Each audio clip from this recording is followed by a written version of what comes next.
today, the journey that helps for us to learn new things, challenge ourselves again, and begin to take it up from there. So I'm going to call you by name so that you just come up and tell us your understanding. Don't worry, you don't need to say too much. Tell us as much as you were able to retain from the book. Then someone else will take it from there. Then after a while, we'll look into what we have for today. So can I start with Tommy Kembi? Tommy Kembi, good afternoon. At least you confirmed that you could hear me a few minutes ago. Can you just start with us? Strategic learning and development. From the chapters, 2 chapters you studied, what did you glean? What insights did you get from the chapters? Tommy, over to you. Wow, I wasn't expecting this. Okay, so I could speak to the title off the top of my head, but I didn't really get the chance to study the material. So that's why I can't say so much. But from my understanding of the word strategic learning and development, I believe one of the reasons why it is very, very important is because of the fact that the learning and the rapid change in the world today, especially the business world, would require that there is a need for a constant review of what we know and what we believe and how we believe that an organization should run, or our understanding of what organizational growth and performance is about. And so that's the reason for a need for learning and development. Now, when we speak to strategic learning and development, learning and development in itself, it's a very wide concept. It's very vast. And the role of strategy is to ensure that whatever we do, or whatever we learn, or whatever we draw out as a syllabus to learn, is in scope with what is relatable to our industry, what is relatable to our company, what is relatable to what we do on the job. That's my little understanding to it, sir. Thank you very much. I like the word relatable, but I guess there's just one thing that is missing in the strategic L&D. It's all about its connectedness to the strategic objectives of the organization. That's what makes it strategic. L&D is L&D, but when you begin to talk about strategic, it means that it must connect accurately to the direction the organization is going for that period. If it doesn't align, if it doesn't connect to the direction the organization is headed, then it doesn't make any strategic connection or alignment. Thank you very much, Tommy. Immaculata, can we hear you?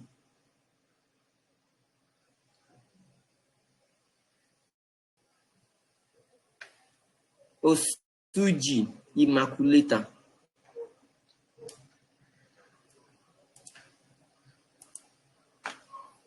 Immaculata Osuji. Okay, while Immaculata is still trying to unmute or maybe network. Adebisi Adeshino, can we hear you, please? The chapter for the week. What did you get from it? What's your understanding? Adebisi, over to you. I can see you are listening.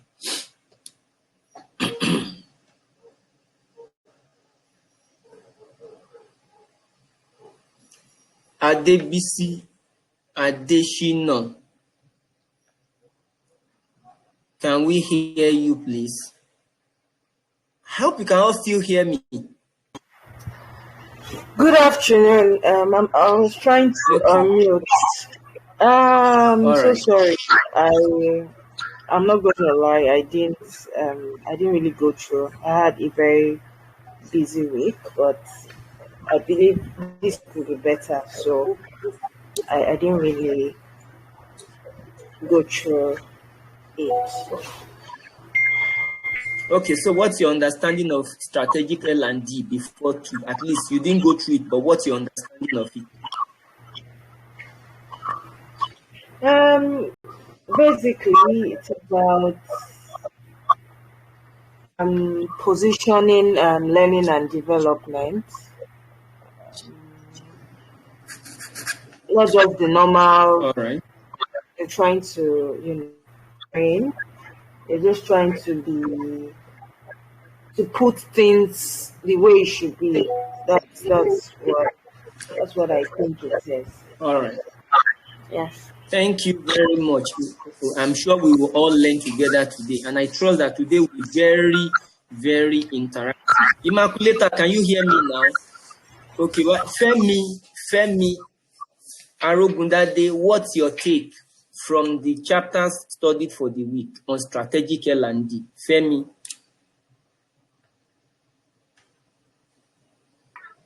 Good afternoon, sir. Good afternoon. Welcome Good to class. afternoon. Yes, sir. This week I didn't really have time to go through the All content, right. honestly. Yes, sir. All right. Okay.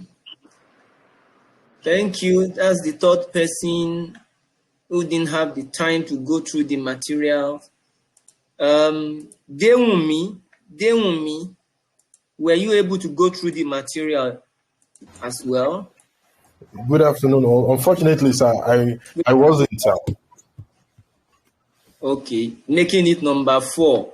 So my survey has proven that 4 out of 4 did not go through the material. So I can deduce or assume at this point that nobody studied the material. If you studied the material, can I please?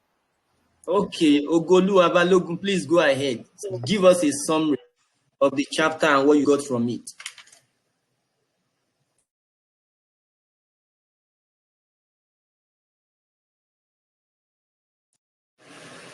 Ogolua, can you hear me? Look, I did. But I don't know if you Please go can hear ahead. Give me. us a. Yes, we can hear you now. Give us a summary.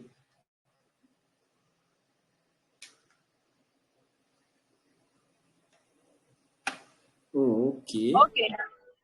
Hello, sir. I guess this. I'm having Yeah, go ahead. So what I see from the top that learning and development is a strategic program or training that organizations organize for their employees to upskill them, make them more knowledgeable, and to make them equipped for the roles that are going to be available or that are available. So this just means that organizations are responsible for empowering their employees in terms of development, to make them capable and to improve, be able to perform well in their roles. So it makes them more like professionals, or to make them experts in their field that they are going to fill. So there are many ways that organizations develop or equip their employees through training. By orientation, I have some things I got out from my reading. I'll just go through it quickly. Number 1, orientation. Most of the time, when organizations take new intakes, they give them a form of orientation of production so that they can know the cultures and the values of the organization they are entering, and so that they can familiarize themselves with the corporate culture, the leadership team, the policies, and to also help them with the benefits they will get. Tell them about the vision, the mission, their career, their brand, everything about them, what they are willing to offer, what they can offer, and how they will make them comfortable in the organization. Another way is onboarding,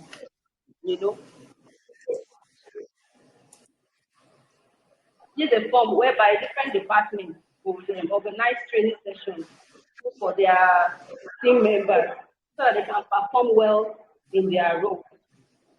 Number 3, technical skills and skills for development.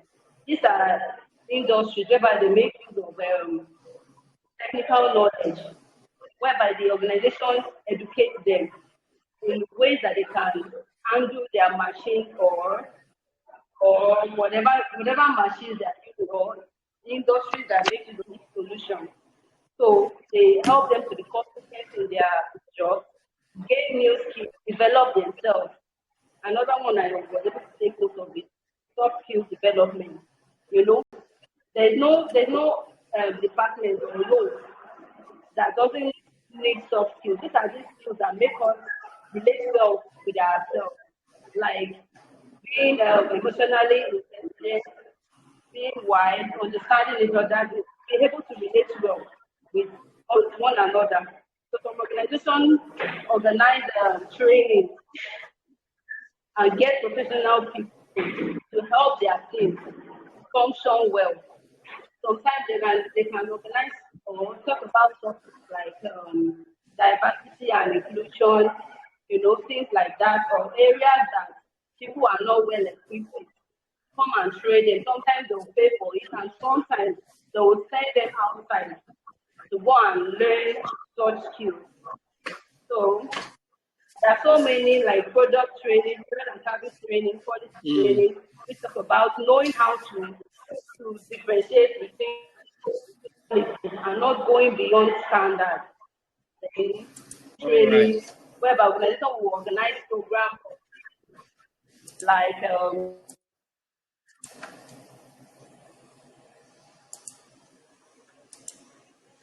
I guess your network. I guess our network is fluctuating seriously. Okay, we take it there that she's trying to do a bit of summary, but you need to go back there to understand those theoretical aspects of it. But I have a question. I'm sure you can all still hear me, right? Yes, sir. Yes, sir. All right. Thank you very much, Sam. Also, I have a question, and I would expect as we go, let me bring up my a slide. 1 minute, please.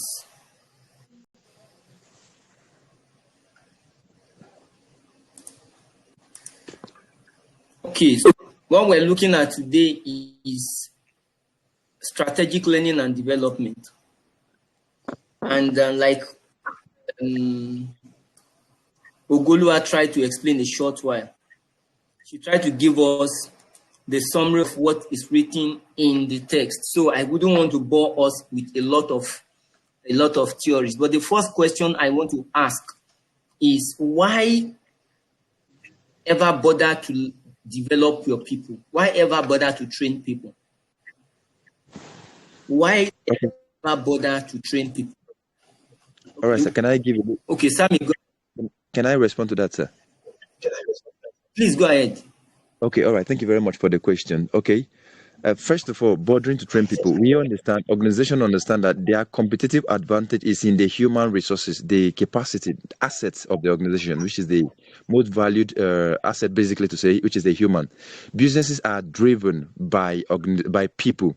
Every vision, every objective, every goal that a business have, it is people that it needs to drive these goals, visions by putting up maybe every steps in place to ensure that this comes off.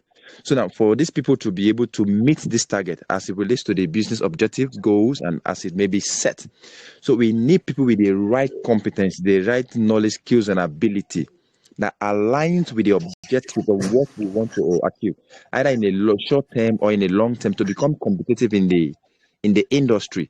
We need these people with the right level of knowledge and ability. So for us to be able to get these right people, a right workforce, we need to develop the skills, either in the process of developing their skill, enhancing their capacity, or even improving them on a growth level to ensure that, yes, we have the right workforce that will help the organization to still strive in meeting its business goal. I let you take, sir. Thank you very much. Elizabeth Olufioye, your contribution, man.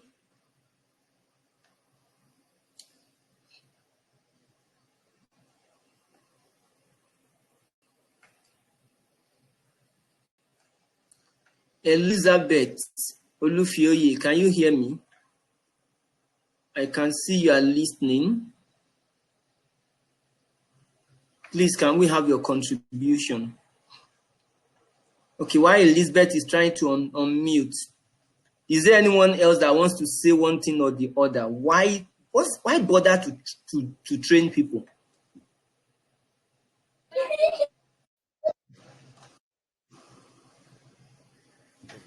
Good morning. Who is talking?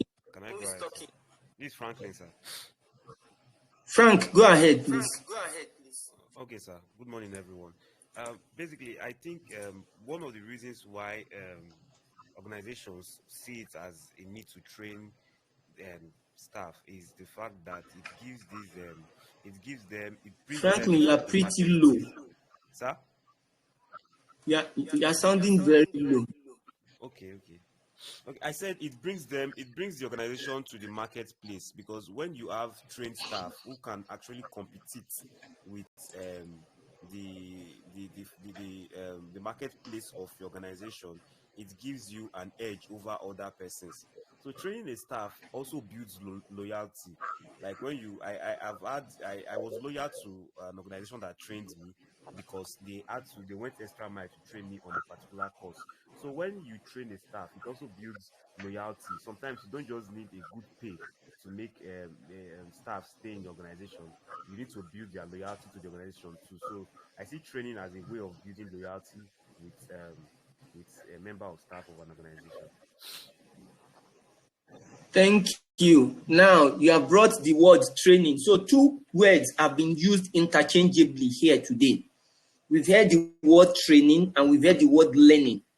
So the next question, before I even go through my slides, is there any difference between training and learning? Training and learning, is there any difference, or do we just use them interchangeably?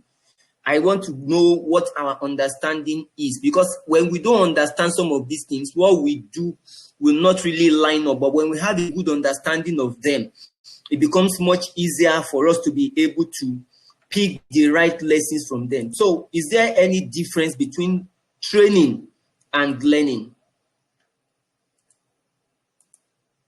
Who is going? Any difference between training and learning? Okay, Mister, I don't know. I was mute. I want to say a word. Go ahead, Sam. Okay, there's quite a difference between training and learning. Okay, point in time, I had to educate my people in the office, in the HR department, about these two terms, these two components. First, when we say learning, it's actually a process whereby a person acquires the knowledge, the skills, changing behavior, attitude, as the case may be, learn. But why training? Training is more like a tool, a process, an application, a formal application of learning. So training now is a tool that we engage for learning to take place. It's possible that training has taken place and learning did not take place. So it is in the process of training that we can now say an individual have learned. And that's where most times say, okay, there is training and retraining. Maybe after training, there was an evaluation, there was no learning. Okay, the gap we identify, we're trying to make this person learn to close up this competency gap. We have trained this person, but probably maybe the person did not learn. Right? So learning is the process of acquiring what training has been imputed. Training is like a tool, a formal tool that brings about learning. So there are two different things, right? So learning is a process you're acquiring the knowledge, while training is like a tool you're engaging for the person to be able to learn. So it's possible that training has taken place and there is no learning. So we can only say a training is effective when a learning has taken place. So it's two different components. All right. Thank you very much. Who is 71, please? Somebody's display is showing 71. And 71 is unmuted. Who is 71? All right. I guess if I can't see the person's name or number properly reflected, at some point I may be forced to knock the person off the meeting. Okay, so good afternoon, sir. Can I say something? Yes, please go ahead, Neka. Okay, so I just want to speak to what learning is. So I feel like learning is something that you get to do even without being trained. So you can learn by maybe observing, you can learn by watching someone do something, you can learn by just doing the thing actually. I mean, if you do something over and over again, you're learning to do it better. So that's what learning is. But for training, you have to probably bring people into a room and teach them, or something like that. That's what I think. I hope I'm All not right. mixing everything up. Thank you very much, Nneka. Is just Can I add to what she has said? okay. Please go ahead, Christiana. Okay, I feel, or training is, for instance, for instance, an organization has maybe a lag in their system, or they have a particular objective that they would like to meet. They bring their staff together and then educate them on their objectives, bring them to terms with their objectives, and maybe they also have some kind of business development, bring the employees to terms on how they are going to achieve, their set objective or whatever it is that the business wants. That particular scenario, I think it's training, or I'll call it training. Then as regards learning, it's when an employee or an individual says, okay, I need this particular thing for my personal development. I need to learn this for my career growth. The person now says, okay, the person embarks on a particular journey to get something. That particular process, I would call it learning. Then what someone is giving to you, what someone organizes and says, okay, you need to be part of this, and I'll call that training. Thank you. Thank you very much, Christiana. First thing, Nneka, you need to know that there are different methods of disseminating or conducting a training program. I'm sure you will have heard about on-the-job training and off-the-job training. So on-the-job training can be, I am giving you information on the job. You are observing me while I do it. That's why we do job shadowing and the likes. That's why at times we do job rotation. At times you do a bit of job enrichment or job enlargement. And the idea really is to build capacities, to enhance capacities at some point. Then you have your off-the-job that could be an in-class training. So training is training, whether it is in quote, formally coordinated or it is through observations. It's just like what happens in the tech, when you see people who are learning technical skills, people who are learning things like fashion designing, these mechanics around us, what happens is they don't sit them in the classroom. But what the people learning, what the technicians do is that the apprentices, what they do is they observe. And through observation, they get to see how things are done. And maybe once in a blue moon, they are able to ask questions about why certain things happens. So you realize that, and by the time they have fulfilled their years, maybe 2-3 years, they are given a certificate that says that they have passed a training. So training is training, whether it is through observation or through deliberate instruction. I just wanted to bring that. Then I need us to know something. This is not, but you need to know that training is an intervention that is given for the purpose of bridging gaps, and it is knowledge gaps. What training comes to give you is to give you information that is aimed at helping you to bridge your knowledge gap. So the person comes and says, oh, for internal control processes to be effective, these are the steps you must follow. You take them in, you jot them down, you have knowledge. But when you get back where you are going to, your ability to effectively and accurately apply what knowledge you have learned or you have just acquired into the job you are doing such that it enhances your job is now the real learning that has taken place. And until we see the desired outcome, learning has not really taken place. And it is learning that leads into development. And what is development? Development is moving from one level to another. Your capacity is enhanced. That's why on this slide, you see strategic learning and development, bridging gaps and enhancing capacities. You need to know. Training helps you to bridge knowledge gaps. In the process, knowledge, when learning comes into it, learning now begins to enhance your more. And as your capacity is enhanced, then it can be said to that you are developing or that you have developed. We just need to have an understanding of these basic things before we go ahead, so that whatever we are saying, you would understand. A lot of us, what we do in our organized trainings, we don't really have any learning process in place. Oh, we just send people, go for training, and they go for the training. Whether the training connects to what they do, it doesn't matter. But it must be on our record that we trained 100 people. So we just tell them, and we spend the money. And after spending the money for the training, what next? That's why you see a lot of organizations don't like to commit to training, because they see training as a waste of money. They see training as a waste of man hours. They see training as a waste of effort. But it is your job and my job to ensure that employers begin to see training from a new perspective. They begin to see training that it's an investment that is supposed to yield something. We just needed to start from there, because at some point I'll be pausing. And who is 71? Okay, you are out. I've removed you already. So, all right. So, let me move to the next slide. Number 1, learning and development is the process of acquiring and developing knowledge, skills, capabilities, behaviors, and attitudes through learning or developmental experiences. Through learning or developmental experiences. Please pay attention to that. It is through learning. It did not say through training.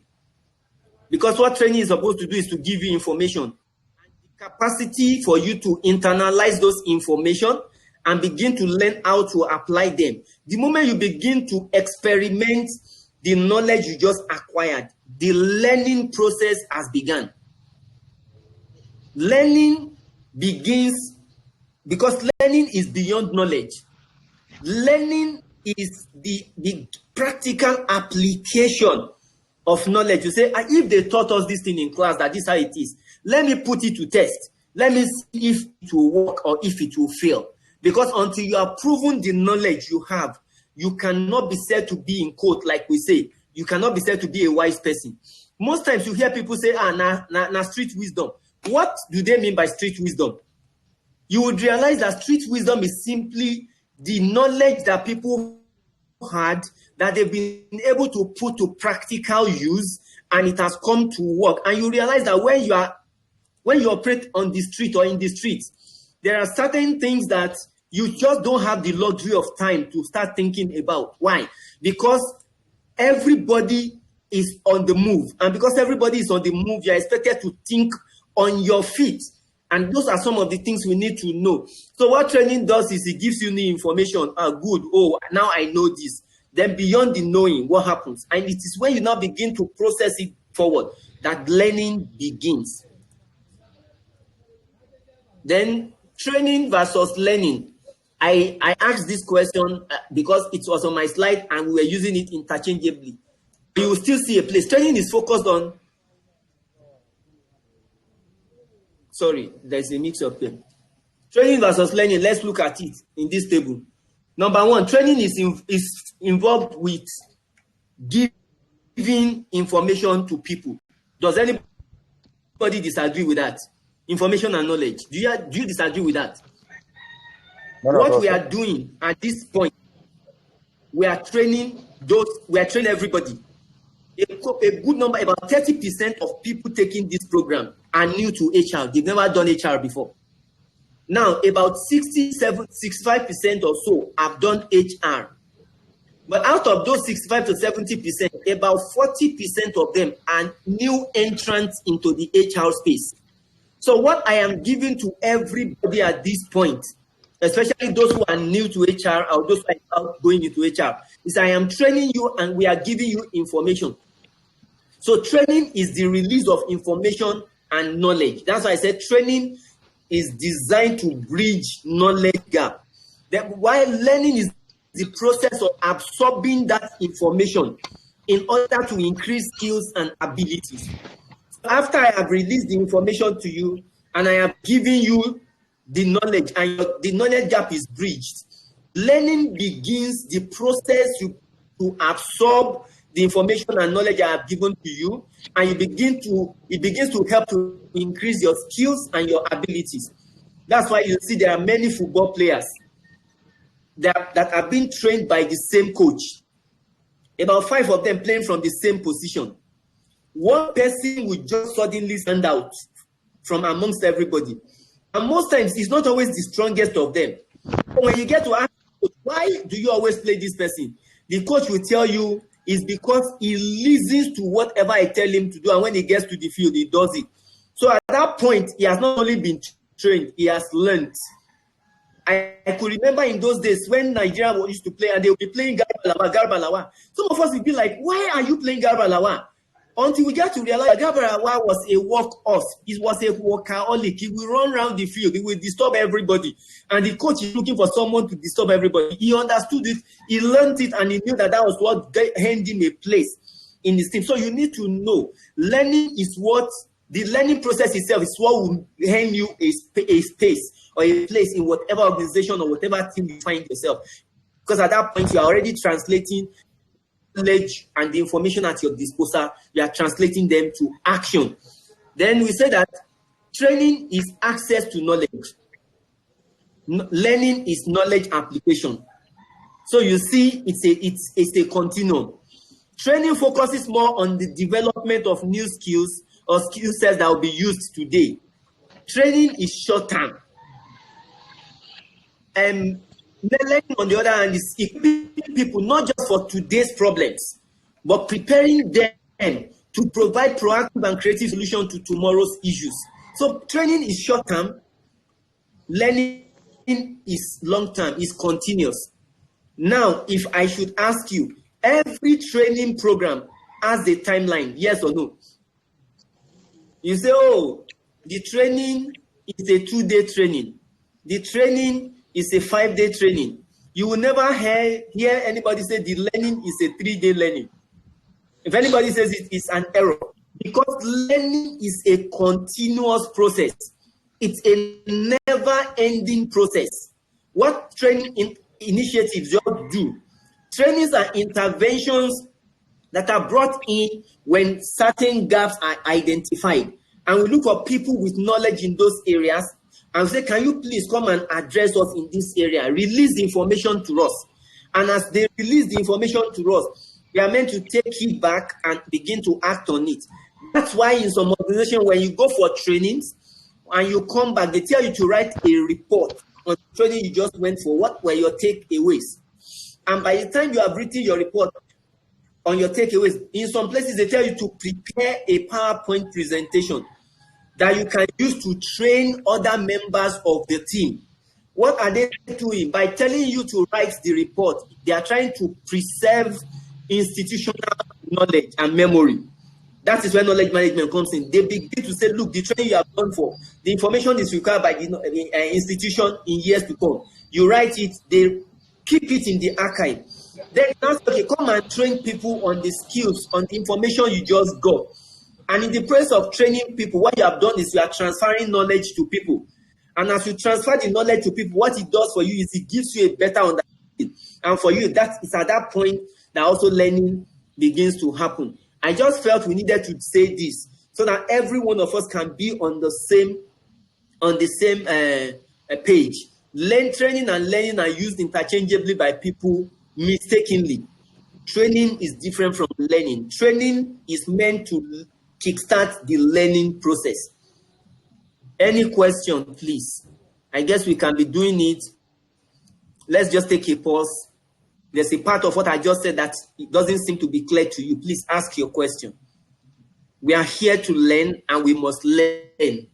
So you have a question at this point. I am free to respond to your question. About this slide, do you agree with this slide? Do you understand this slide?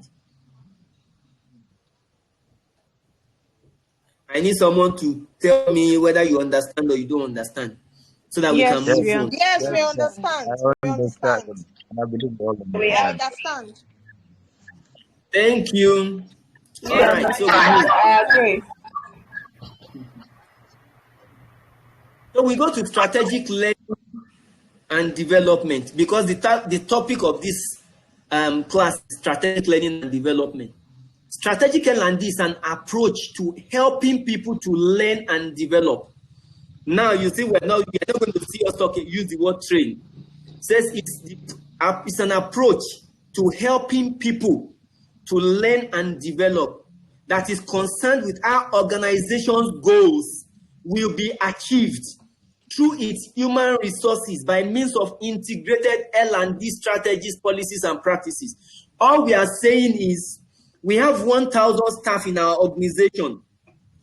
Our strategic L&D initiative should be an approach that is geared towards helping every individual member of that 1,000 workforce to learn and develop in areas that are required for them to perform their job successfully in order to enhance the accomplishment of the goals and objectives of the organization. And we do this through strategies, policies, and different practices. And so we need to know that it's not just about having a sheet of paper or an Excel worksheet. Now, say this is our training plan for the year. In most cases, it is better for every training you have identified and indicated on your training plan. Can you identify one of the strategic objectives of the organization that the training aims to help you accomplish? That is when you become Sorry, sir. strategic.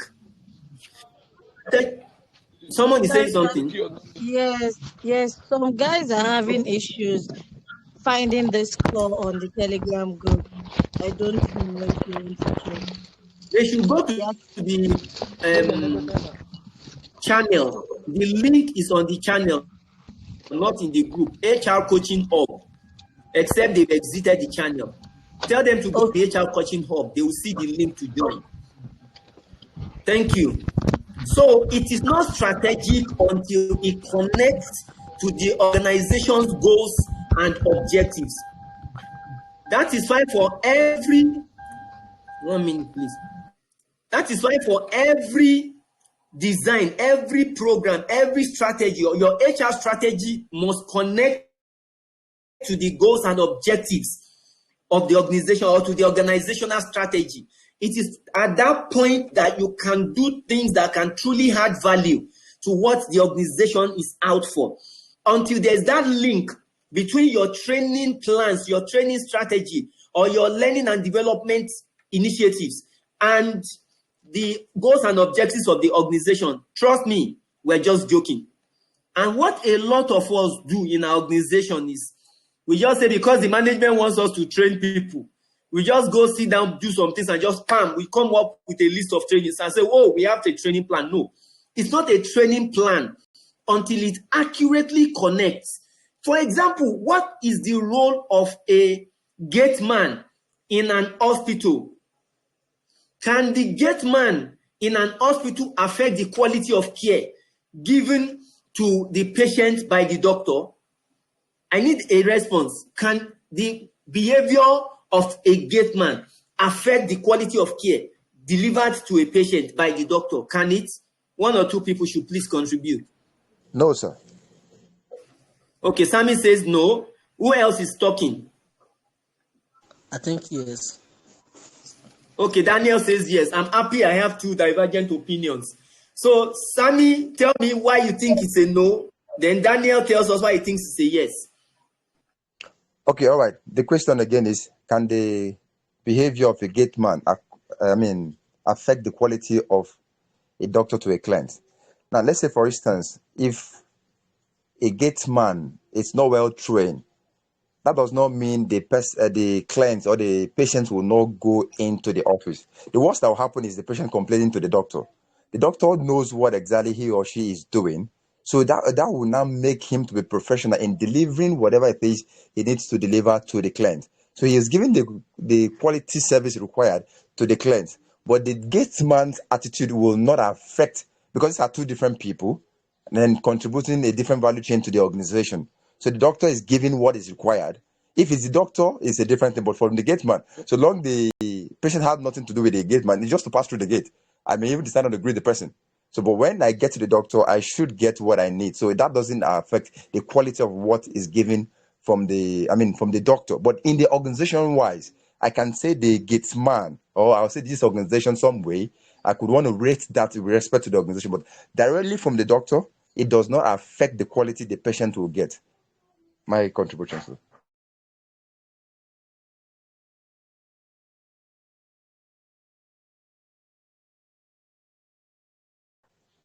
Hello, sir.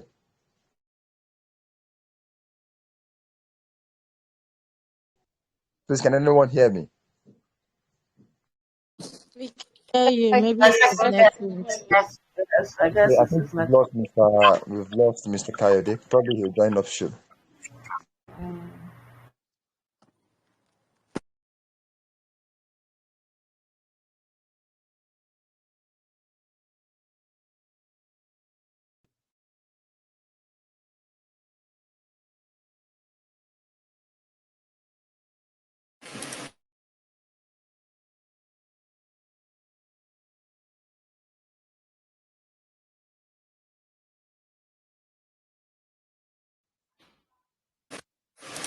Okay, can you hear me? Yes, welcome back, sir. Welcome back. Sorry, network issue. Okay, so Sammy, I got your explanation before you left, so I didn't hear Daniel's explanation. Okay, no, he hasn't given his explanation. We're waiting for you. Daniel, please go ahead. All right. Firstly, I don't know if I'm right, but I think when it comes to the hospitality sector, timing is of essence, and I think time management as a skill for the gatesman, it's something needed. And I won't say it's gonna be just the doctor; it's gonna be the overall service of the hospital. For instance, if a doctor doesn't perform well in a particular hospital, the patient will complain about the hospital as a whole, that they don't have good services or they don't have good doctors. But it will still be the hospital receiving that query from the patient. So if a gateman doesn't have a good time management skill, it can affect the quality of a doctor in one sense. Let's look at emergency. We've seen situations. I haven't worked in an hospital, in an hospital before, but we've seen situations whereby people drop dead just because of timing, lack of time management. There are some sickness or there are some illness, or some surgery that needs to be performed. It comes with timing. If a gateman doesn't open the gates at the right time, probably when the emergency bus comes in and arrests, and such patient can lose his or her life. There are some things the doctor cannot do beyond. If the doctor can't buy time, or if the doctor can't meet up to the time, then I think sometimes it will affect the quality of service of the doctor. Look at surgery, for instance. Surgery comes with timing also. There are some patients that could not be operated on based on time, not based on the fact that the doctor was not good enough. So I feel time management skill can affect a patient, illness when probably he or she does not do the job well. Then can actually in return affect the quality of the doctor. I think that's my own perspective to that. Thank you very much. Interestingly, on this call, have a couple of people who are working in the hospital and those who I have been privileged to have worked with in the past. But I need to let you know that when it comes to healthcare, the quality of care delivered to patients is mostly perceptual, and the state of the mind of the patient also plays a very important role. You would see an hospital that has given the best care to a patient, and you conduct a survey and they'll tell you the quality of your care is bad. And by the time you begin to drill down to say, what did we do wrong? And he will say, look, you realize that from the gate man had gotten the person worked up. And because the person is worked up already, the person is agitated. And the moment the person gets to the front desk, the person becomes so irritable. Even the person at the front desk that has not done anything wrong is said to have done something wrong. It goes from there to the nursing station. The person is agitated with the nurses. It gets to the doctor's consulting room. He's not so patient. He just feels irritated. Why? Because one man that is believed to be insignificant at the gates inside the sun has created an atmosphere around the patient, and the patient is transferring the aggression from one person to another person. At the end of the day, if you do like the places where you do patient service, patient satisfaction survey, you will just be hearing that, no, I'm not happy, no, the quality of care here is bad. And you begin to do that and you realize that it's just the behavior of a gate man. For those who work in banks, I'm sure that you have had one or two of such experiences. Is there anyone who has had similar experiences who would like to share for in like 1 minute? What was the experience like? It could be that someone came to your facility, or you were even the patient, or you were the customer. What was it like, and how did it taint your perception of quality in such situations? Anyone wants to talk?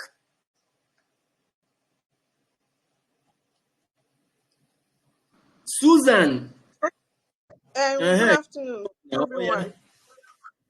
Okay, for me, it's just to throw more light on what you said. I work in a hospital, and customer service is key, regardless of the role or the job position you are holding, right from the gate to the front desk. Fine, every patient has their perception of about different certain services or regarding people, but I believe with excellent customer service, if it begins from the security post to the front desk and the doctors, it's going to go a long way to for patient satisfaction. Because if a security person or the gate man gives that excellent customer service, is receptive to the patient needs, and is friendly and homely and all, it relieves the patient, and the patient feels good, feels fine and okay. So when he or she goes to the front desk, she's expecting that same feeling or that same customer service. So it goes the wrong way if it's not done right, or it's a department or a certain person misses it. It can affect the whole approach, or it will affect the whole whatsoever the patient will feel for the whole day, regardless, even if he or she gets the better care from the doctor or from the pharmacy. His or her perception will still be indifferent because they didn't get 100% customer service care. That's just my own contribution. Thank you very much. Interestingly, you need to know that if your organization is preparing for any standardized accreditation, when they give you the service elements and the requirements, you will be interested to note that what the security guys do, how people come into your facility, how they are coordinated within your facility is a major consideration. So it's simple. The reason I'm saying this is a lot of us, we neglect people doing those menial jobs, right? We neglect the security guys. We think they don't need training. We neglect the cleaners. We think they don't need training. And these guys play a very important role in the organizational atmosphere. For example, you go to office one early morning, you are so pressed, and you go to the toilet, and the toilet is so messed up, and the cleaners just sat somewhere, they were just gisting. Trust me, your day is made that day. Because what you are not supposed to see that you are seeing already will scatter you. You just don't necessarily agitated. So I'm saying that because when you talk about strategic L&D, it pays attention to everybody in the organization and their role in supporting the accomplishment of organizational goals and objectives. And we need to know it.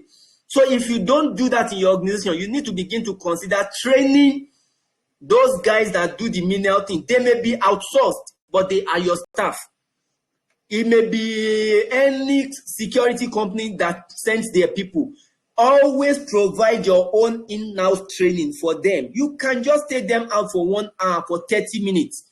Expose them to practices within your facility because they have been seconded to your facility. So at that point, they are seen to be your people. They are not seen to be the people of their company. And it's something we need to know. So strategic L&D aims to produce a coherent and comprehensive framework for developing people. That's why I bolded it. It's coherent and it must be comprehensive for developing people through the creation of a learning culture and the organizational and individual learning strategies. We'll still talk about a couple of things in the next few slides. Oh, okay. So what is the strategic role of L&D? You know, we're talking about strategic L&D. But let's talk about the strategic role of learning and development. Now, some of us said these things while we were making our contributions, but it is good we talk about it. L&D helps you to attract and retain talent. There are organizations that people join today, not because the pay is crazily exciting, but because there is opportunity for training, to be trained, to be made to develop from whatever level they are to another. And such organizations invest heavily in people. So the moment I get to know that this organization is one that is given to learning and development and makes a commitment to it, trust me, people will be running there. You know what they will do? They will give themselves like 5 years target. To say in 5 years, they will have sent me on 5 different trainings. And one of such trainings will be an international training. And at the end of that training, I become hot cake. Then my value goes up. The moment people knows that, you realize that people's tenure in such organizations will be stable, will be steady. The turnover rate will not be unnecessarily high. And before you know it, people will come and people want to stay longer. So your staff retention is more stable and is longer. Develop people capabilities. Of course, when you train people, what you are doing is you are taking the person that came to your facility by only knowing how to do abokodo, like those our children that are still in school. You take them to the level where they can now pronounce 3-letter words. And from the level of pronouncing 3-letter words, they get to the level of pronouncing 5-letter words. Then they get to the level of reciting a complete sentence. Now, you can monitor notable progress. That's what we're talking about here. Strategic L&D helps you to develop people's capabilities. And it is something you need to know. Then it helps to create value-based culture. Because you are investing in people, people know that they are valued. And suddenly it influences your corporate culture. Because it now becomes a learning culture. And a learning culture is the one that sees the people as assets. It doesn't see them as resources that can just be fully utilized and dumped. It's not you don't see them like oranges that needs to be soaked, and when they are fully soaked, you throw them away. Rather, you see them as assets that the more you use them, the better they get. You know, like the wine, that the older the wine is, the better the wine gets, and the more expensive the wine becomes. That's the same way that you begin to value and you begin to view people. So it creates a value-based culture. Build an employer brand. See, without a good employer brand, you can't even attract the best talent in the first place. A very strong employer brand is what attracts people to you. In the banking sector, for example, certain banks are known to pay entry-level people well above others. And some other banks are known to pay middle-level people better than other banks. And some other banks are known to pay top-level executives more. So at every point in time, the category of people that you want to target, your brand must be very, very attractive to them. So employer brand speaks to people's perception of your brand outside your organization. That's what will attract. You see some organizations are advertising for one role, 1,000 people applying in one day. And you see some organizations advertising for 10 roles, and in 10 weeks, only about 100 people will just have applied. What is the difference? The difference is in the perception of such organizations by the people that the organization is targeting. So it helps you to build an employer brand, a positive one, because you can also have a negative employer brand. Then it helps to motivate and engage employees. When you have a learning and development program that is effectively deployed and implemented, the people are motivated. And a motivated workforce is an engaged workforce. Because when they are motivated, they are engaged to want to do more. So these are 5 core roles of strategic roles of L&D that every one of us need to know. When you have this at the back of your mind, what it does is it begins to influence how you design your learning and development strategy. And if you have designed one, you need to go back. Thankfully, we're approaching the end of the year. You need to begin to prepare accurately for next year. So you need to go back to it. It doesn't have to be a complicated document. It just has to be a simple document that gives a vivid expression of your intent. I don't know, does anyone have any question at this point on this?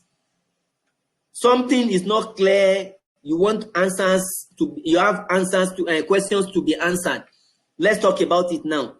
Anyone, or you want to add something, you are free to add, you are free to contribute at this point. Anyone like that? All right. You are still free to talk if you want to. Then we have this. I'm sure we have all heard about, as some people must have heard that some organizations are learning organizations. And when we say an organization is a learning organization, it means a lot of things to us. But from the text that you read, it says a learning organization, according to Pedler et al., 1997, is defined as an organization that facilitates the learning of all its members and continually transforms itself. The first thing you need to pay attention to is the facilitation of learning. And the second thing you need to pay attention to is the transformation, organizational transformation. Let me pause here and ask you a question. What level of transformation has your organization experienced in the last 2 years since you've been investing in learning and development? Can you truly say that your organization has indeed been transformed as a result of the learning and development initiatives that you have put in place? Anyone? Anyone? That truly we can see notable changes. Transformation talks about notable changes. Can you truly say you have seen that? Until you begin to see notable changes, until you begin to see those transformations, trust me, your learning and development initiatives have not really yielded much, and you are not a learning organization. That's why organizations like Google, organizations like Meta, what the unique thing about those organizations is that they are a learning organization and their solutions keeps evolving. They keep changing something, they keep adding something to something. To think that Yahoo almost bought Google, in fact, Google begged Yahoo to buy them over some years back, and Yahoo was doing younger. Today, Yahoo is literally a dead company. And Google, that was begging to be bought, is now the darling of everybody. The question is, what is the difference? One is a learning organization and the culture is embedded in them. The other one, what can we say? Where does your organization fall in? Then we now have organizational learning. Organizational learning is about the development and acquisition in organizations of knowledge, understanding, insights, techniques, and practices in order to improve organizational effectiveness. This focuses more on things that are required to remain operationally efficient. While a learning organization it focuses on constantly innovating and transforming. A learning organization is one that easily innovates and transforms over time.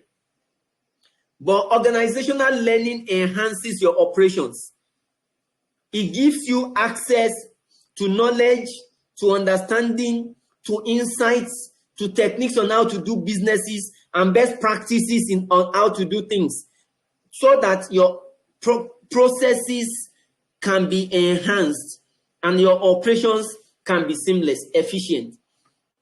I just needed to bring these two keywords because these two main points, because if we don't understand some of these things, trust me, you are not going to keep this definition in your head, but your understanding of this definition will begin to influence your decision making going forward. Okay. What is a learning culture? We at least we all know that culture is a way of life of a particular group of people. So when we say learning culture, it simply means learning culture is one in which learning is recognized by top management, line managers, and employees generally as an essential organizational process to which they are committed and in which they engage continuously. Number one, all stakeholders must recognize learning as an essential process in the organization. That's one. And the second thing is that they make commitments to it. And that commitment leads to an engagement. So you have, number one, recognition by all stakeholders. Number two, all stakeholders make commitment to it. Number three, all stakeholders continuously engage in it. If those three things are not happening in your organization, you don't have a learning culture. You only have a learning culture when the management commits resources to learning.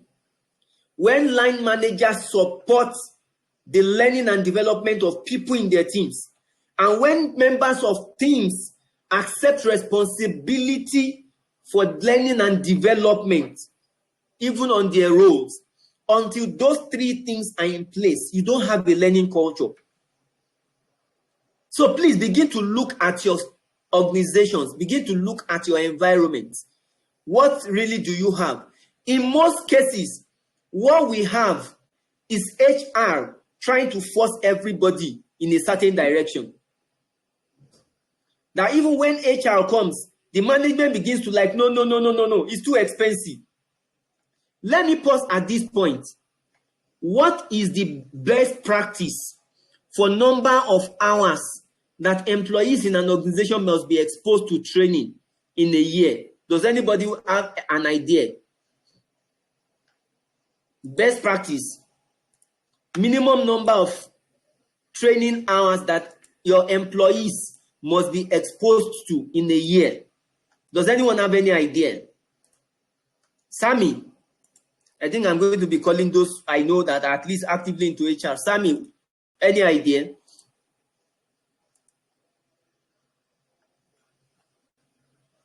Sammy. Elizabeth. Olufioye, any idea? Susan. Okay, good afternoon. No, I don't have. Okay, I'm good trying to afternoon. calculate. Good All right, afternoon. thank you. All right, thank you, Elizabeth. Susan, what do you say? All the people I don't currently have practice. any idea. Okay, you don't have any. All right, thank you. Does any other person have an idea? The minimum number of hours in a year that employees in an organization are meant to be exposed to training. Anyone? Is Gandhi here? Dejade Bawale is not here. Franklin, do you have an idea? Sorry, sir, my phone was hanging up. Oh, okay. So, Sammy, do you My have an idea? my phone was hanging, so I think it's because of the loads on it. Mm.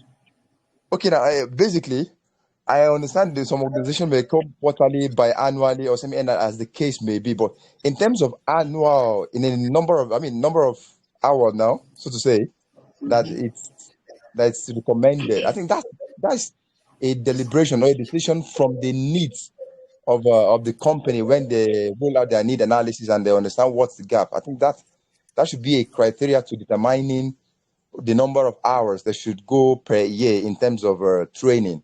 But saying this is a specific one, I don't know, maybe it's something I'm open to learning. All right. Franklin, Mr. Kayode, go ahead, please. good afternoon. Good afternoon. Is it the 10,000 hour rule? Please explain the 10,000 hour rule. I cannot explain. Those Okay. will do this now. All right. Thank you. That's not Hello, sir. Mr. Kayode, go ahead. Yes, sir. So for the 10,000 hours, I think that is that there was someone I said it should take you 10,000 to master a particular subject. So you have to learn a particular subject for about 10,000 hours to master it. So I think that's the beginning. That's 10,000 hours. Yeah, I think that. So if you learn a skill for 10,000 hours, you go to master it. So that's what I think. All right. Thank you, sir. Can I ask the question, sir? Go ahead, sir. Okay, the 10,000 hour they are saying, that's like a principle from the outliers that if a person must master a thing, it takes 10,000 hours and all those things. So does it relate to an organizational training? Because this you are saying for an organization to train. So does that mean that an organization needs to adopt that 10,000 hour principle from the outliers for them to be able to say, okay, they are compliant or they have they've been able to what's it called, implement the To master required. the whatever. Okay. That's why I said that's not it, and that's not what we're talking about. Oh. But Hello, sir. yes, So please, for what he says, the outline is a book. I think by that a book. So it's a book that is better than this. So that's what it is. all right. Thank you. No, he just asked a question. Don't worry. We are still all on the same page. Okay. Some years back, right, I began to we're going through an international accreditation journey. And it was the first time we're having that journey in that organization. And we began, myself and my team began to research because there were so many requirements of us. And we came about a particular website. I can't figure out the website now, but I just pulled out something that I'd like to share with you. And I'm sure you can see it on my screen now, right? And what we do is we try to glean insight and ideas from different places. Then what we saw was an average of 40 hours per annum that employees in your organization should be exposed to, an average of 40 hours per annum. So in my team then, that's why I asked if Adedeji Adebowale is here, because then we worked together on that, during that period. And I said straight to my people, I said, we don't have the funds to drive 40 hours externally. So what we did was we developed a plan to say every department on a monthly basis must have their monthly meeting. And they must, out of their monthly meeting, they must have at least 1 hour of training every month. And the 1 hour of training every month must be documented with training topics and who is facilitating. And do you know, just by them taking 1 hour in 11 months, that gave us 11 hours. Deliberately. We were deliberate about it. And gave us 11 hours. And we're not saying, okay, we have 9 hours left because our target was 20 hours. To say, let's start from 20 hours. We say, okay, to now have 9 hours that are left, there are some organization-wide trainings that we organize either by HR, quality assurance, internal audits, and the likes. So we now brought all those trainings and we looked at the average of those trainings were 3 hours. and at least we'll have like 2 of them in a quarter. So if you have 3 hours times 2 in a quarter, that's 6. If you have 8 in 3 quarters, that's 18 hours. If you add it to 11 hours, you already have 29 hours. Then, whatever we have left, external trainings can begin to come in and do all that based on our budget. Now, from this screen, this thing on the screen, learning hours in the workplace by employee worldwide from 2009 to 2021. That's this, what they have. So, in 2021, you see that the training jumped up to 63.9 hours. In 2009, it's an average of 31.9. Does anybody understand what has made it to jump from 31.9 to 63.9? Do you know what could have contributed to that? Anyone? Anyone? Probably changes in business needs. Changes in business needs. Don't forget, this is a global survey. Thank you. Changes in business needs. Yeah, it can be the shift to a digital or let's say knowledge-based economy. Thank you. It's a shift. COVID disrupted a lot of things. And people began to adopt different styles of learning and development. And a lot of this learning are not technically based. Most times they are soft skills based. They are things that are based on work-life balance, mental health, how to train, how to respond, treat yourselves very well. And because they are digitally coordinated, you can easily track it. So the changing business landscape as a result of COVID and its aftermath has led to a lot of things. People break down so easily nowadays. People commit suicide as if they are just waking up to it like it has never happened before. People break down emotionally. Damilala, you are saying something. I said technology. Yes, technology. So technology is enhancing learning. So it's making learning more interesting. And it's something that every one of us needs to come. I just needed to push this particular one so that we see. But the question is, what is your target in your organization? It becomes something that you need to pay attention to. You must have a target in your organization.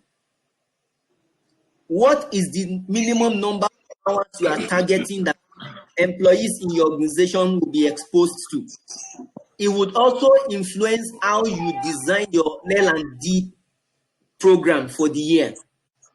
I just felt that we needed to, but don't forget the 3 stakeholders: management, line managers, employees must recognize the need for it. They must make commitment to it, and they must actively engage in it. Any question on this before we proceed? Yes, I have a question. Yes, ma'am. Yes, you talked about the how to create the hours for the training and development. Does it involve the employee decide to do his or her own training, like do an online course? Can that still accumulate the hours? Yes, you can document it.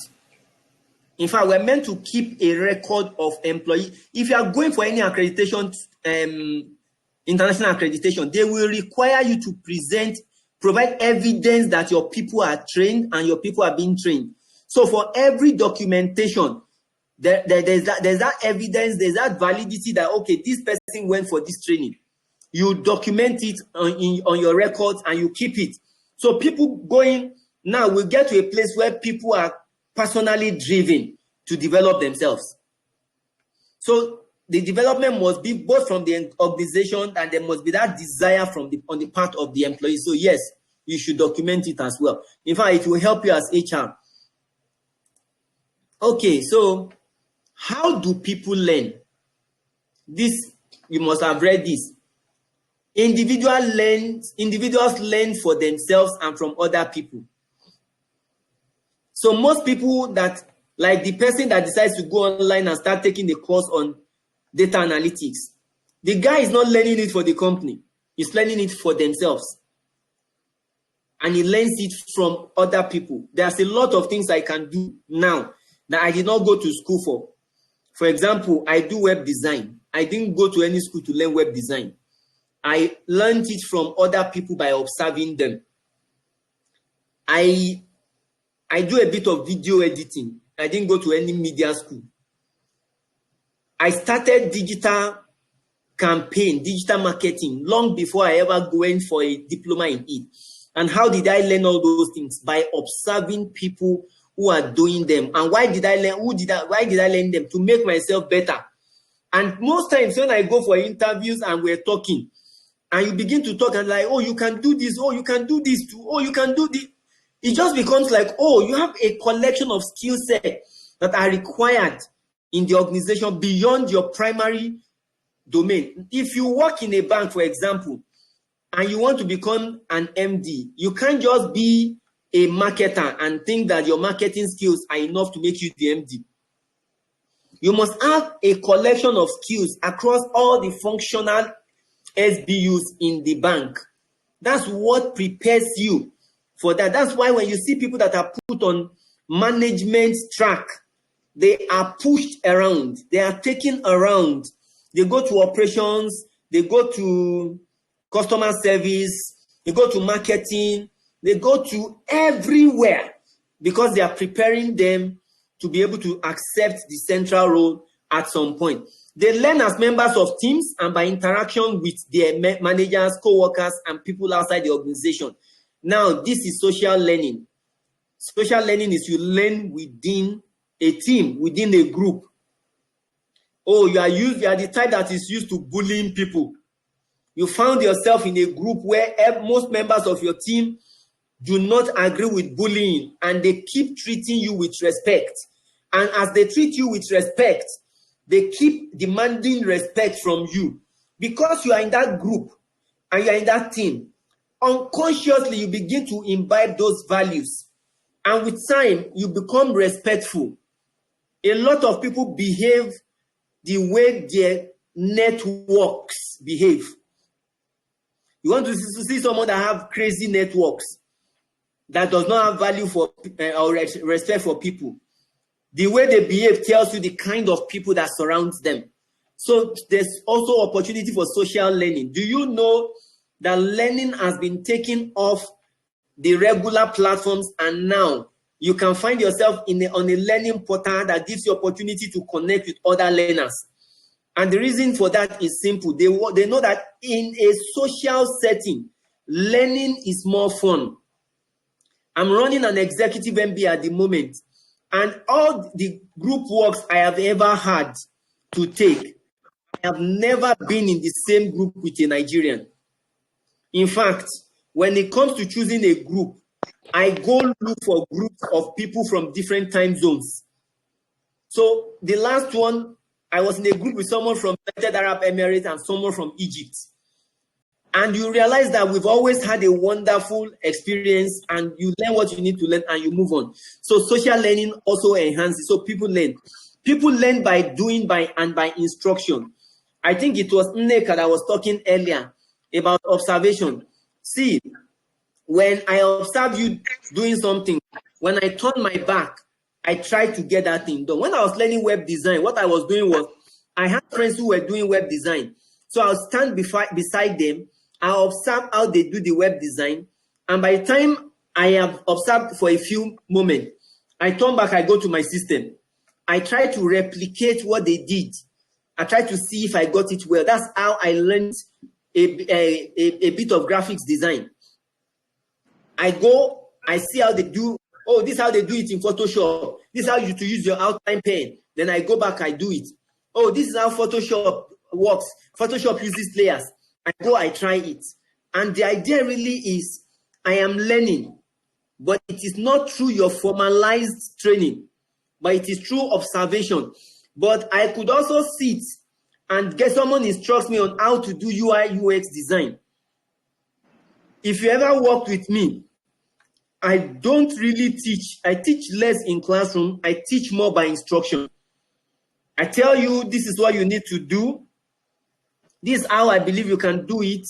Do it your way. Let's see how it goes. When it gets to a point you're beginning to have issues, and you ask me a question, I come stand beside you, I say, okay, do this, do this. Then it gets to a point, the instruction I have given you today, I do not expect you to ask me about it tomorrow. Now, it doesn't mean I won't answer you, but I believe that by instruction and by providing direction, you are getting better. And that's how I've learned. I have learned by people not sitting with me, but giving me instruction. Go and do this. I go, I do it. Wherever I get stuck, I come back. And say, oh, I am having this challenge. The person say, okay, this is how to get over it. Then I go again. And so people learn by doing and by instruction. People will learn if they are motivated to learn. Like the person Susan was asking about, who is taking an online course. The person has not been coerced to go for anything. The person is personally motivated. You don't forget the theory X and the theory Y people. You would always have them in your organization. People who are internally motivated to want to get things done, and people who will need someone else to externally motivate them to get things done. The two categories of people will be in your teams, you'll be in your organization. It is your responsibility to identify them, understand their learning peculiarities and their learning needs, and be able to help them. No, you can never use one size fits all. So your learning and development strategy too and plan must be agile. It must be responsive. It must not be fixed. It must not be something that cannot adjust. It must be something that can adjust based on the needs and the current realities. Then people learn all the time, and through doing so, acquire knowledge, skills, and insight. But they will learn more effectively if they learn how to learn. Now, do you understand? Learning becomes more effective if people can learn how to learn. It simply means that they need to come to a point when they understand the best learning method for them. Once they understand the best learning method for them, they keep doing it. For me, the best learning method for me is not classroom. The best learning method for me is for you to give me a task that I've never done before. I say, go and do it. Then I go, I do my research, I do my studies, I come up with a solution, then I come to you. And you say, oh, okay, this is good, but you know what? This part, this is how you should do it, this is how you should do it. That way, I have made effort. So whatever you do is adding to my effort. But if what you did at the beginning is just to begin to instruct me and to tell me this is how to do it, that's why a lot of people don't learn. Because they feel you are just throwing it in their face. But let them own the process. And once people own the process of learning, they will surely learn. Any question? And that brings us to self-directed or self-managed learning. Susan, you want to say something?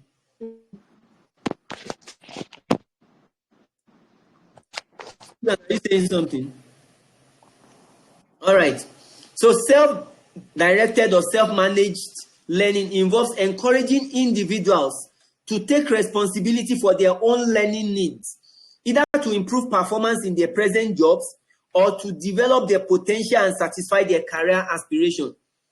So what you are doing now, what I do most times for those who have worked with me is, when I start working with you, the first 1 week, we're still familiarizing with one another. The second week, I start asking people individually. And I ask up to the top to my boss. And I said, what is the plan in the next 1 year? If you have ever walked around me, I must have asked you that question. I said, what's your plan in the next 1 year? So I just want to do my job. And I said, no. What's your developmental plan? I said, okay, sit down.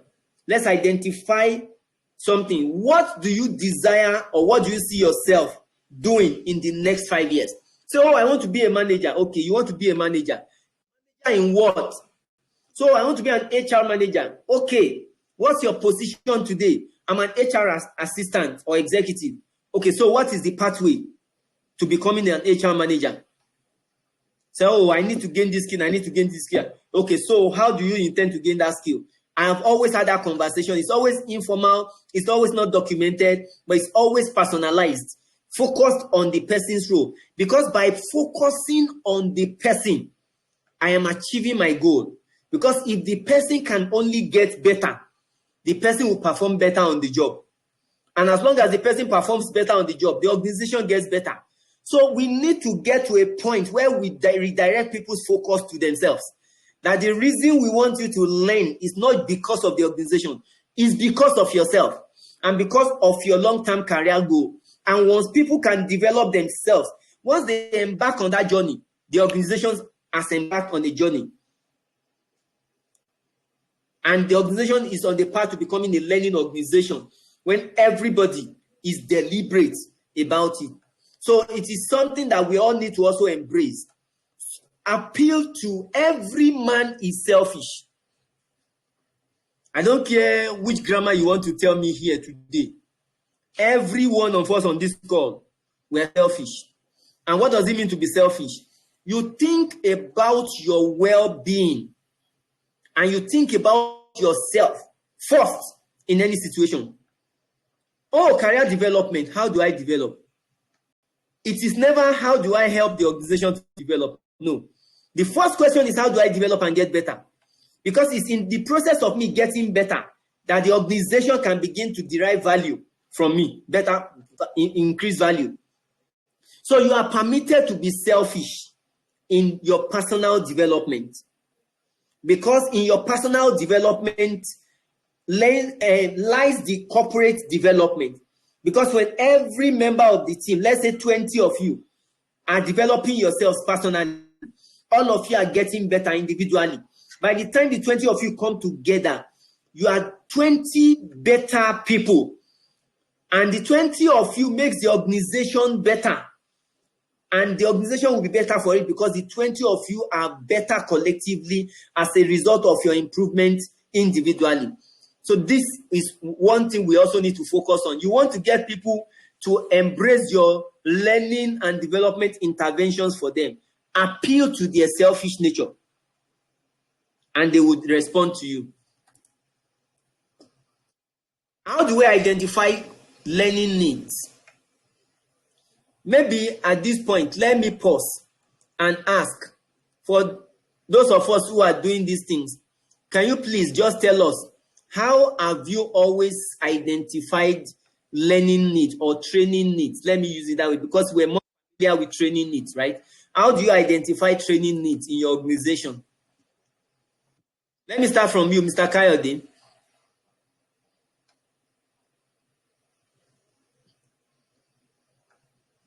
Mr. Kayode.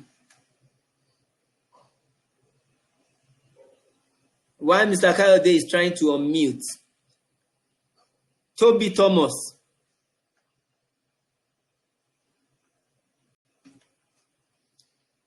Toby Thomas.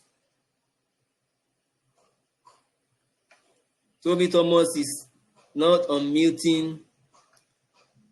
Bidemi Essay. Bidemi Essay. Nobody is talking, no? Okay, anybody? Okay, Susan, go ahead. Can I say something in respect to this? Okay. Sammy, after Susan, please. All right, sir. All right, sir. For me or for my organization, we identify training needs most times through the appraisers from supervisors, appraisers of their team members. With that, we are able to identify areas they feel truly needed. Then we start the process, train them on those areas. So that's like one major thing that we through KPIs. All right. So, Susan, I have a question as a follow-up to that. The performance appraisals, where did the KPIs, where were they derived from? Where were they derived from? Yes. How did they come about, the KPIs, for those people that were used to assess them? Okay. It was developed by the supervisor. Okay. So, what was the guideline that the supervisors used to develop the KPIs? Okay, and basically, the major part or major role. Okay, for example, now let me use pharmacy case. So developing a KPI or KPI for pharmacy could be maybe number of errors, and when it comes to prescriptions for patients, handling documentation, billing when it comes to HMOs and NHIS, accurate billing. So those are those aspects, those areas that we use for the KPIs. So when we see somebody falling short, we think he's getting errors in billing or prescriptions, then his analysis is to look into it. All right. Thank you. You know why I asked that question? The outcome of performance appraisal alone may be very misleading if the entire process is not an integrated approach. Performance management system is an integrated approach that flows from the top down. So if what the supervisors used to develop the KPIs they are using to assess does not connect to the strategic objectives of the business, everybody will be running like a parallel line. So you will send people for trainings, but those trainings will not connect to the strategic objectives. You know, we talked about strategy. We're talking about strategic L&D, right? And if it's not connecting to the strategic objectives, it's a waste of effort, it's a waste of resources. That I deliberately actually asked so that we can all see that the training is supposed to bridge gaps that are identified on the path to accomplishing all strategic objectives that are established. I know some KPIs are operational, but as operational as they are, if they do not connect to the strategic direction of the organization, it's a waste of our resources and our money. Thank you very much. Sammy.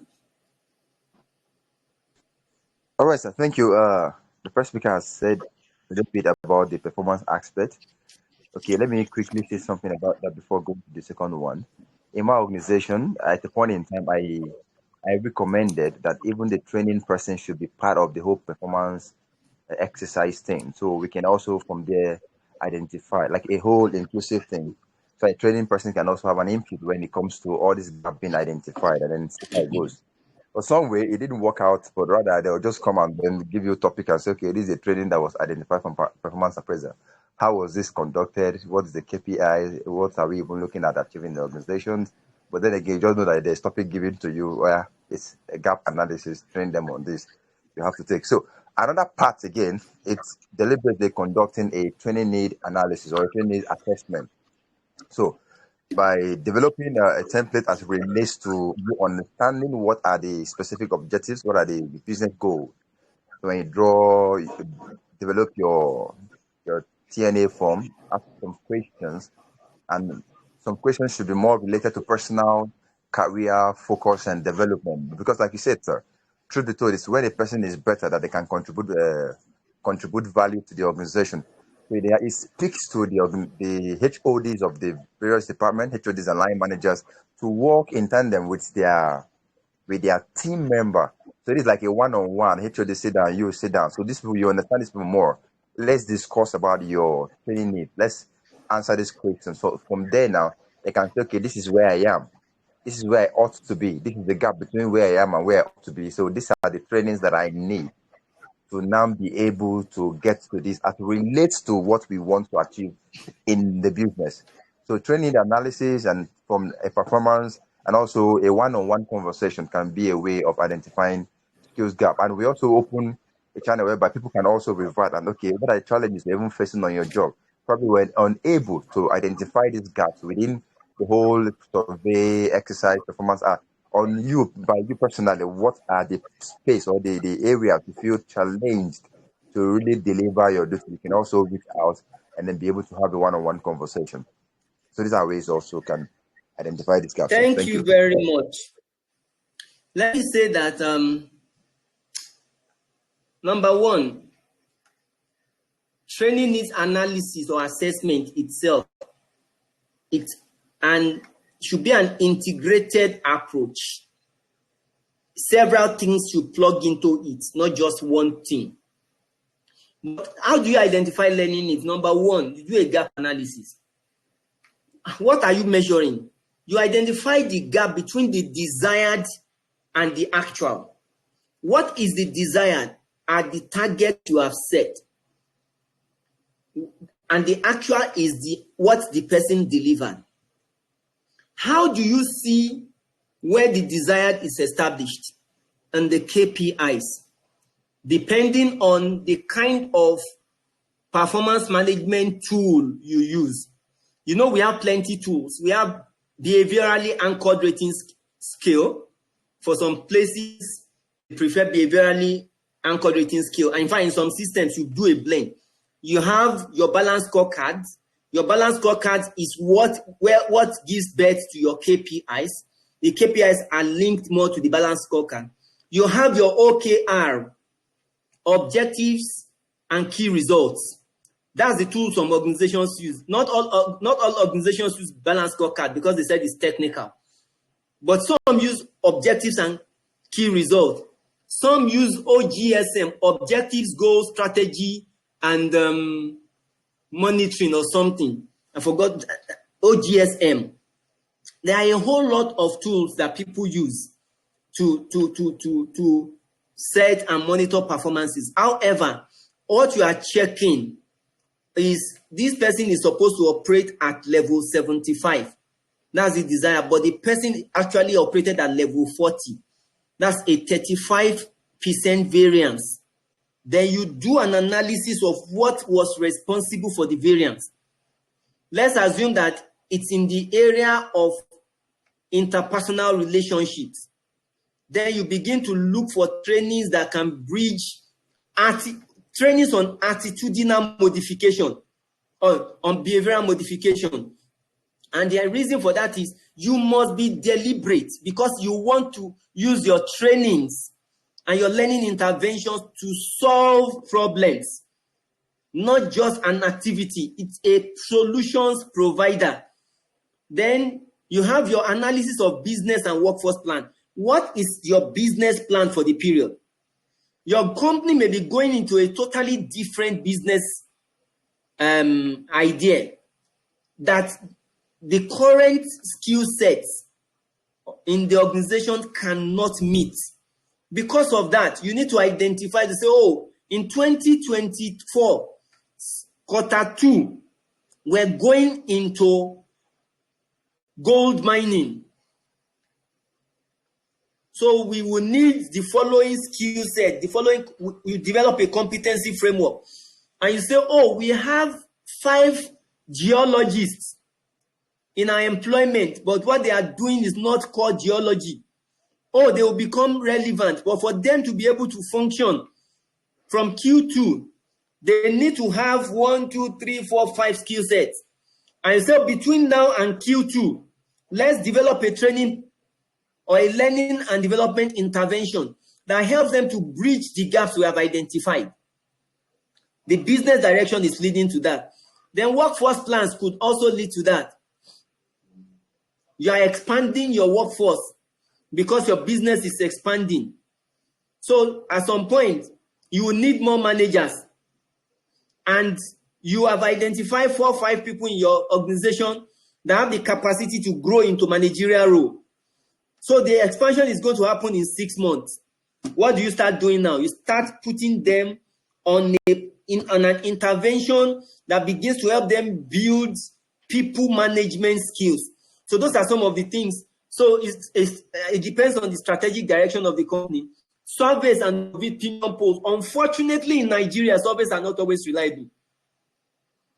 Someone that cannot type 100 words in 1 hour, if you say how many words can you type per minute, it will tell you 150 words per minute. I don't know if you have observed that, but surveys are supposed to be opportunities to get feedback about what is happening, and from the feedback you gain insight. So we take it that all things being equal, survey feedbacks, performance and development reviews. Susan has talked about performance appraisal. Sammy also mentioned it briefly. By monitoring KPIs, individual development plans, performance improvement plans, etc. What is the difference between individual development plans and performance improvement plans? Performance improvement plans are activated when someone has performed below expected level. Meanwhile, individual development plans are designed at the beginning of the year to take people, especially those who have been identified as top performers. It's designed to take them from one level to another. You've identified skill sets and competencies, and you deliberately put them on it. Then role analysis. It will bring out, here you are monitoring your key result areas and knowledge, skills, and attributes, KSAs. That's competencies. Those are the things you begin to monitor. Oh, every manager must have 75% communication skills. After assessment, we found 10 managers to be at 60%. We must up their skills. We want to bring anybody from one role to another. When you look at your competency framework, you are able to say, oh, this person does not fit in perfectly. There are gaps, and those gaps are put into learning and development interventions. Of course, skills analysis also, what is the minimum requirement you require skill for a role? You begin to identify. Some people will be on a role and they do not meet the minimum required skill. You come up with learning interventions because you have identified the learning needs that brings them up. I hope that is clear. Any question? Any question? Right. Yes, okay, I have a question. Mm-hmm. Okay, so there's something I learned and I want to just hear our views just to confirm if it's okay. I learned that if an issue, when identified in the process of doing a gap analysis, and then the competency gap related identified, if it's not speaking to knowledge, skills, and attitude that training needs to identify, need to address, then it is not a training base. That it could be organizational related. So basically what it is, if a training is not speaking to knowledge, skills, attitude, behavior, then that issue is not a gap that has to do with that has occurred as a result of maybe knowledge base, but it could be organizational process, procedure, culture, or something. I just need a little bit of clarity to this regard. That a training is called a training when. All right, sir. Go ahead. Okay. That the training is called a training when it can only addresses the KSAs. But if it's anything outside this KSA, then it's not training again. That it's not training that will solve such a problem or proper solution to such problem. It could be organizational behavior process or any other. I don't want to confirm that, Lenin, sir. Okay, all organizational behaviors and processes still falls within your KSA. Do you understand? Because it's the organization and it must. Now, the organization will not start. For example, I worked in a place and we are going to implement the Kaizen principle into our operations. The truth is, do we have our operations defined? Yes. Do we have our processes designed? Yes. Was Kaizen, was it necessary? Yes. What is Kaizen? It's a process enhancement tool. And because it is meant to help enhance our processes, then everyone needs it. And by the time we were done with the initial training, every one of us saw that, oh, our processes can actually be enhanced and we can save unnecessary time, wasted time. So if the organization is bringing up something, it could be procedural, it could be policies, as long as it speaks to policies, procedures, practices, they still fall within knowledge, skills, and attributes in one way or the other, because procedures are how jobs are done. Policies are statements of intent. So if there's a new policy, yes, everybody needs to know. It's a requirement by law that your policies must be known to your people. But that if it doesn't speak directly to the KSAs, it's not a training. I don't agree with that. Because there's nothing that will not add one thing or the other to what you already know. And whatever is adding one thing or the other to what you already know of course, it's a learning intervention. I don't know if someone else has any opinion that is contrary to what I just said. But for me, whether it's process-based, procedures-based, or anything, it still will deliver something that enhances your job. And even when you leave that place, it becomes useful in another place when you move in the nearest future. That has worked for me. So I can tell you that because it has worked for me. All those trainings that you thought were useless at some point, you just realize that, wow, they are so useful. And those trainings that I was exposed to when I was working with someone that I felt that a lot of people felt were useless, when I sat patiently, today in my private practice, they are what I am also using. See, I had a meeting with someone who was consulted to come and take over a role I was in my former company. And she came in as a consultant, so she requested for a meeting. And when we got talking, she said when she was talking to them, a question to them was, how long was this person with you? And they said, oh, this person was with us for 6 months. She said, how long that these documents, who developed them? They told her, oh, it's the person that developed them. She said, you mean it developed this much? It restructured your company this much in 6 months? They said, yes.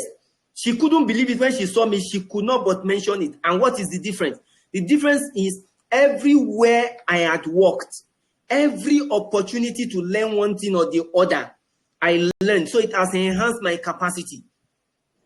But there are some people that did not learn it and they can't do it. So you realize that your turnover rate, the rate at which you turn things out, will be higher than that of the other. So no knowledge, as it were, is a waste, for as long as it is a coordinated effort. I hope that answers your question, Sammy. Yes, sir. Thank you so much. A lot of value there, sir. Okay, so learning and development strategies. Go ahead, please. Sorry, I have a question, Mr. K. So I wanted Yes. to I want to get your thought on buy and bill. So in a situation where you have an internal employee that can fill a vacant role, but you have to train that person, right? More like the person is an intern. So for the person to feel that experience through, of course, you have to train the person. But then there's the time factor. If you train the person, it will cost you almost the same as bringing an experienced hire, an external experienced hire. If you are in that position, which will you go for, and maybe why will you go for what you will go for? Is it buy, is it bill, and why? Okay, I'll tell you straight from my experience. The person already understands your system. The person just requires maybe 1 or 2 things to be exposed to. So culturally, the person is a culture fit for your organization, right? The person you are bringing, you don't know how the person will be. Number 2, people are committed and loyal to organizations that gives opportunity for their growth.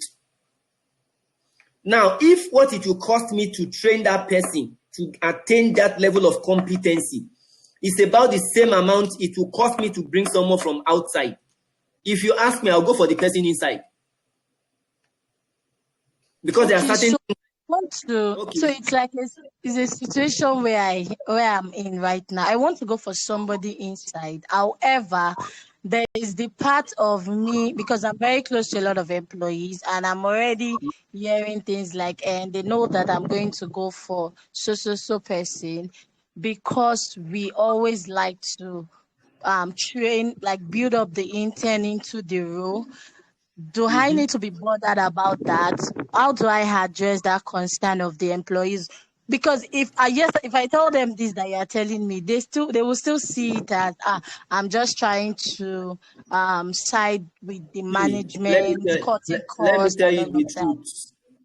truth. You are not accountable to the employees, and the employees, they always have opinions. And your role is not an enviable role because you are in between. I will tell you, I was in a team. I had 2 interns. who were with me for 6 months. And by the time they were completing their internship, I said to my people straight, I can't let these people go. And you know I can't let them go. I have poured too much into them to lose them. In fact, one of them was saying, no, I want to go. He wants to go. I said, no. In fact, I was thinking about traveling out of the country, and I appealed to him. And I said, can't you just give me 1 year? And eventually, he yielded. And I left the organization about 5 months after he yielded to stay. And he's still in the organization today. And he's doing wonderfully well. The second person left Nigeria for the UK. And she's doing perfectly well. See, you can't afford to waste your investment. I'll tell you why. Because the moment that internship period is over, the person will go to another place. All your investment in that person will go somewhere else. So I don't like to lose my interns that I poured myself into. I like to leave them in my system. So trust me, go for what you know. Because when they already know you will do that, it simply means that unconsciously in their mind, they know you are giving to career growth. They know you are committed to people actually moving from one level to another. So what they are coming to do is to size you up. And there are some comments they will make. You don't need to give a response. But for you, weigh your pros and your cons. You've invested into this person. Would you not want to keep the person? Has the person behaved well? Is the person a culture fit? If the person has behaved well and the person is a culture fit, I'm telling you, I will go for the person, because we say we hire now today in HR, we don't hire for skills again. Today, we hire for attitude. We train for skills. Skills can be taught. Right attitude can be easily taught. So once the person has the right attitude and is a culture fit, you have saved yourself a lot of stress. That is me. I don't know, someone else may have another opinion. Elizabeth, Susan, you people, Okay, what sir. is your opinion about this? I was Sammy, go hanging ahead. I was hanging to say something, sir. Go All ahead. right. Some way, I feel your people in the system, people in the system want to do a little bit of emotional blackmail. Permit me to say that word. Now, what I would say directly is this: if this candidate fits and check all your requirements, please go. You know why? It's going to save you more time of having to start advertising, bringing this person in a probationary period. This person may leave. You are not so certain that this person you're bringing in can even stay. But this other person moving this person up or converting this person to this particular role is a sense of loyalty that you're already investing in this person. So whatever people say is their own testimonies about you. It should not form your own reality. So long you're on track with what you're doing and you see that this person is a fit, like Boss Kayode said, all right, then you are good to go. Don't be surprised if you bring an external person. These same people will now turn the table around. I was like, this person was good. Why did she now go and bring another Exactly. person? So people will say what they want to say, but just know whatever. If you're on track, you have nothing to be scared or afraid about. People will always continually say. But then again, let their testimony about you not form your reality. So long you know what you're doing is right. And having this person in the system, trust me, this person will stay with you for long term because you've been able to help them grow, which is one thing every other person looks out for. So please, if you're on track with the person and the person check your requirement, then you're good to fly with the person, please. Thank you. Okay, so any other question? I'm sure you are good, Tosin. Yes, I am. Thank you, Mr. K. Our job is an unenviable one. People will always want to manipulate us, but you must be strong. You must be sure about what you know, so that when people want to use emotional blackmail, you have moved. All right, so let's talk about L&D strategy, right? And learning and development strategies are the active components of an overall approach to strategic L&D. They express the organization's intention on how L&D activities will take place in the organization and provide guidance on how these activities should be planned and implemented. Now, I have adopted McKinsey's academics framework, and we're going to talk about it because it looks to me very straightforward and very simple. And it's literally like running an academy. I saw it, I liked it, and I just felt, let's talk about it, if that's okay. Sorry. Okay, McKinsey. It says McKinsey Academy's framework was developed by McKinsey and Company, and it is a combination of 9 dimensions that contribute to a strong L&D function, and it covers all aspects of L&D functions, from setting aspirations to measuring impact. Do you see? From setting aspirations, that's expectations, to measuring impact, that's the outcome. These components are alignment with business strategy, co-ownership between business units and HR. So it's not only HR, it's owned by the departments and HR, assessment of capability gaps and estimated value, design of learning journeys, execution and integration of L&D intervention into HR processes, enabling of the 70-20-10 learning framework. That says that 70% of learning takes place on the job, 20% through interaction and collaboration, and 10% through formal learning intervention. So it means that your formal training interventions only give 10%. That's what this is saying. And finally, systems and learning technology applications. Now, that's what is focused on. So let me bring it up. Can you see?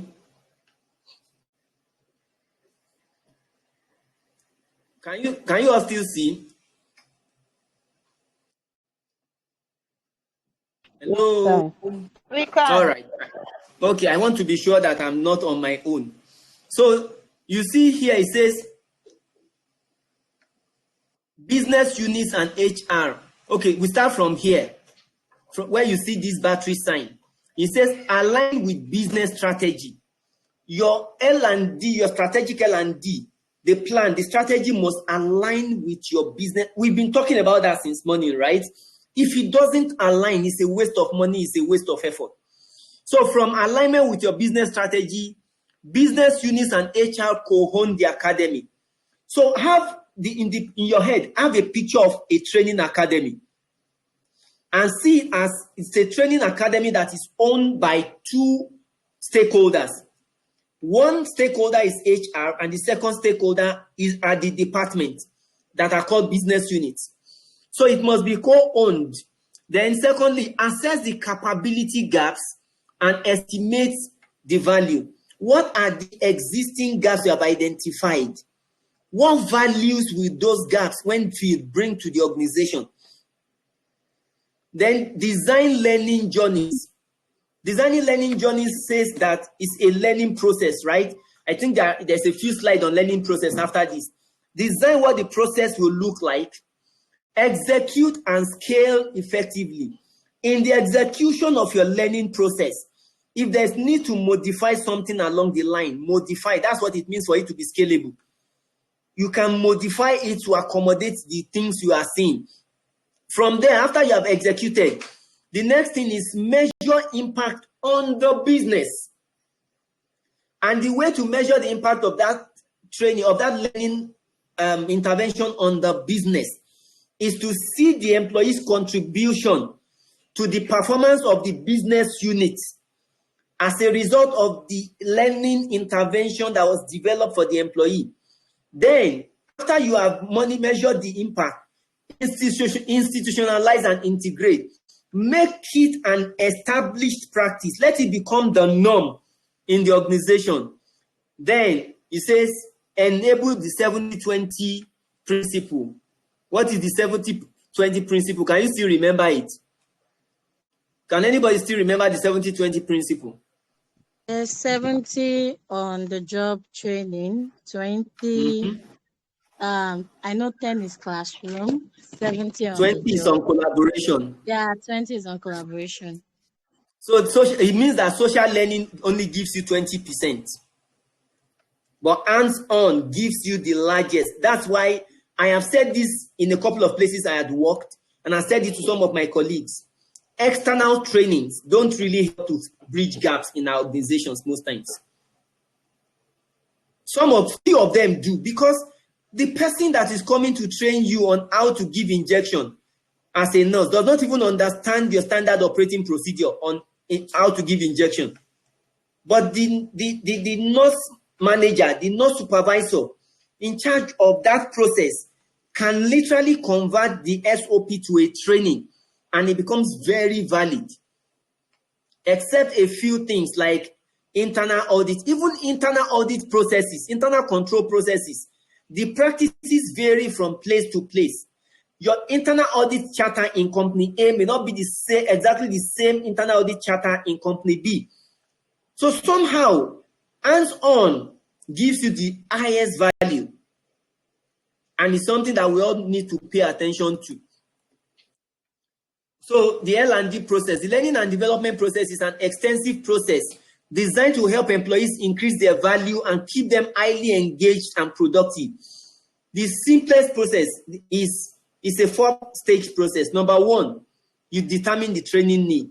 You conduct your training needs as analysis or assessment, and you pull in a lot of input from different sources, performance appraisal, everywhere.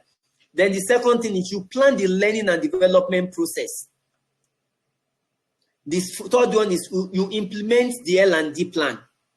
Then the fourth one is you measure the progress. If you come here, you realize that those 4 processes we mentioned as in this same chart, but this one broke it down into more so that you can have a whole lot of things. Because in these 4 processes, there are several activities going on about simultaneously there.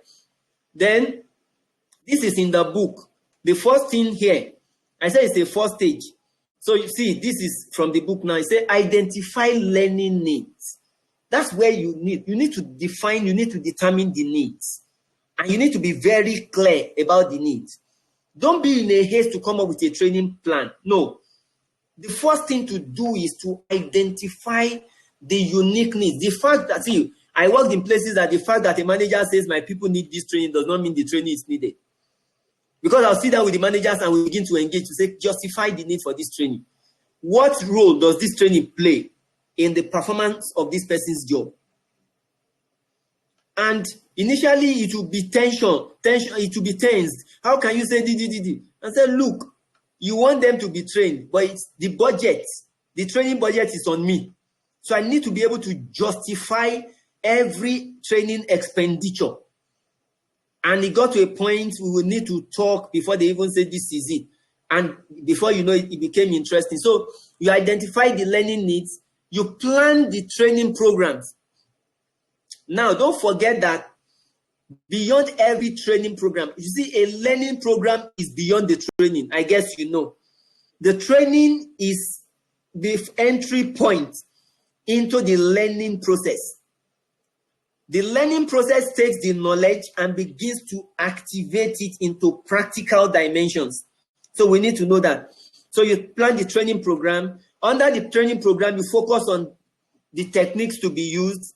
You realize that most trainers, what they do is they bring you into a classroom, they train you. They ask you questions, they let you go. Some will give you group discussion. They say, okay, discuss about this topic and come. Very few will give you extensive case studies and syndicate exercises. Because case studies, syndicate exercises are actually role plays. Like you are imagining yourself playing that role. And it puts you in the position of the role player. And you have to solve problems from there. So you need to consider the techniques. Is it an in-class training? Is it an on-the-job training? Then what facilities would you require to make the training more effective? You consider locations, then you consider trainers and facilitators under when you are planning your training program. Those are the things you need to consider. Then you implement your training. Then after the implementation of the training, you evaluate the effectiveness of the training and you see what next to do. This is a very simple process. Does anyone have any question about this? And by the way, the attendance link has been dropped on your various groups, so please pay attention to it. Does anyone have any question on this training process? You have a question, something is not clear to you about it, ask your question. Any question? All right, we move. We have a few more slides. So enhancing workplace learning. Workplace learning can be enhanced through the following, and of course more. Ogoluwa Balogun, when she was talking, she mentioned some of these things. You have induction. The reason for induction, majorly, is to give the first level of knowledge to the newly employed staff. Then there's something they call planned experience. If you go to companies, if you get employed in companies like Nigerian breweries, deliberately, they give you a tour of the entire factory. And it's a planned tour. And the idea is to give you an experience about what the entire operation looks like. So you can also have a planned experience for a new employer. In fact, that's why you are always encouraged to have an onboarding plan that spans a process of 3 to 6 months. And on your plan, onboarding plan, you define specifically at various different times what the person should be getting, should be learning. Then, of course, we have coaching and we have mentoring. Coaching focuses more on the now, what can be achieved now. Mentoring focuses more on what can be achieved more in the future. Then we have your e-learning. Of course, we have today, we have Coursera, we have, what do you call it? Allison. We have a whole lot of platforms. You have Udemy. And you can have your own in-house e-learning system. Like I said at some point, we have an e-learning, a learning management system already deployed by the BRT console. We're just still setting it up and trying to create content to put on it. So you can also have e-learning portal system in your organization. Some of these things are not so expensive.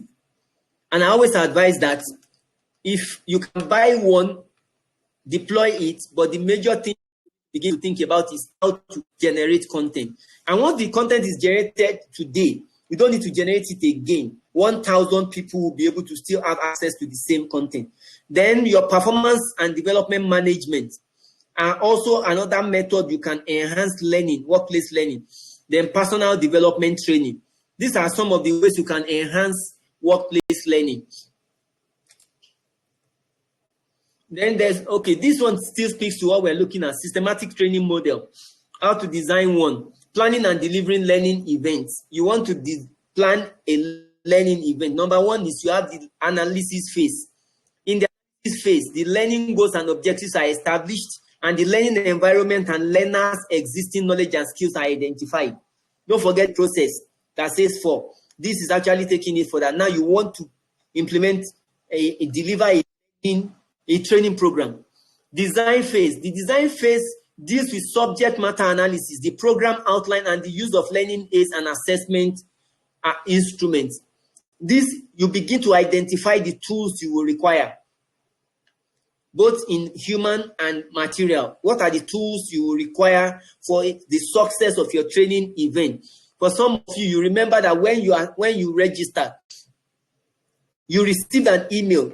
The email you received from us stated in clear terms certain things. And we also sent some documents to you ahead. The idea really is to begin to help to enhance your learning. Then development phase. In the development phase, the detailed program is constructed as conceived in the design phase. This covers the session plan, what will session look like, the outline content, learning outcomes for each session, methods of delivery, preparation of visual aids and outs, supporting materials and exercises, the arrangements for administering the program, main lecture rooms, syndicate rooms, projectors, flip charts, etc.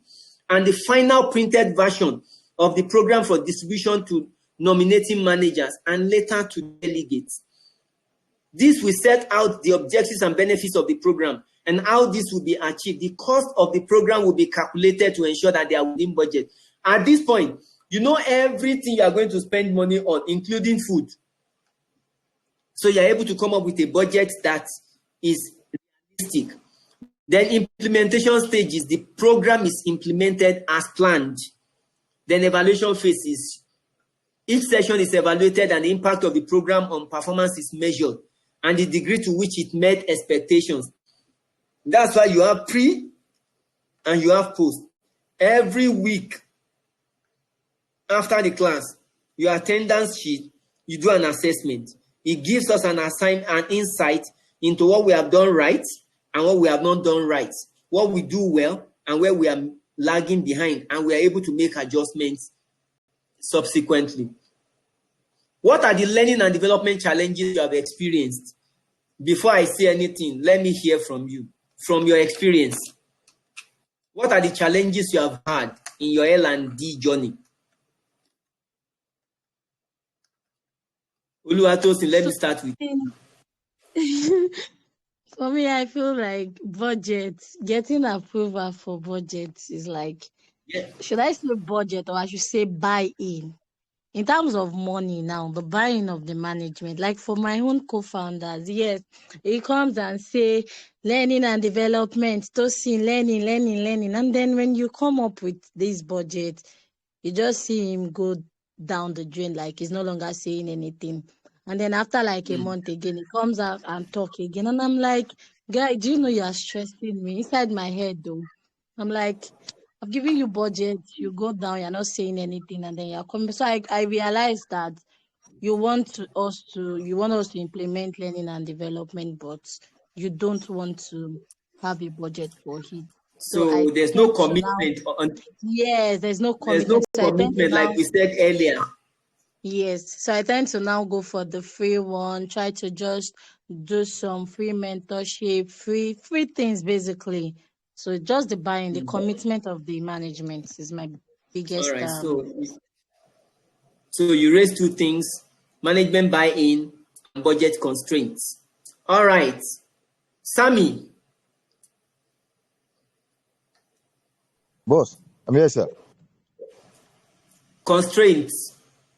Okay, from the management angle, somewhere. Okay, let me just even say something very quickly. Somewhere, I think it's behavioral or let's say mindset related. There's a point in time I brought in a leadership training, knowing very well that my management needed this thing. At first, they were like, "Why is the training coming for free?" I used my own influence to get this training from a source whereby this training was to pay for it in all sincerity. But I've taken 3 days up to like 500,000. The first question was, why are they coming to do the training for free? I was able to give the justification in the proposal, content, and everything that this we are coming to deliver. Ordinary to say yes and get this training delivered was the problem. Till I just told them they should just forget about it. We're not getting this again. So one is the mindset, and secondly, people feel that they are coming for training in the staff aspect. Now they will feel like I'm trying to meet up my own KPI, helping to train them. It's pretty crazy. I say it's not my KPI. I'm following up with my own KPI to meet my objective. So they don't see it as I am actually impacting in their life, even beyond the organization.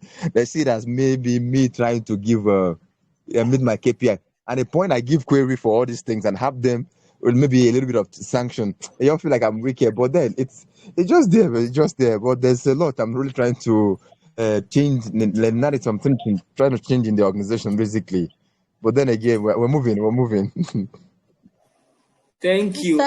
Please let me add one more thing that I just remembered from the employee angle. Go ahead. Think a lot of them, when it does not involve certificates, trainings that will issue certificates, they don't take it serious. They just see it as we are just coming here to talk.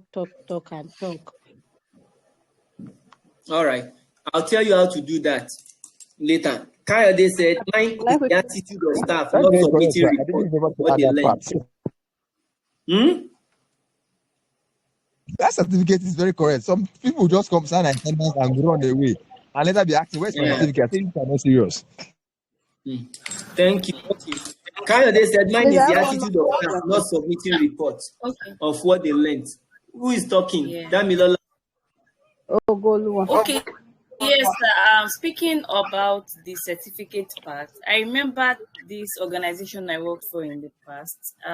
For every training we hold, we usually hold on to the certificate. I don't know if that is okay. Like we don't give the staff the certificate, right? Because we feel like some people you train them in, and after a few months they resign.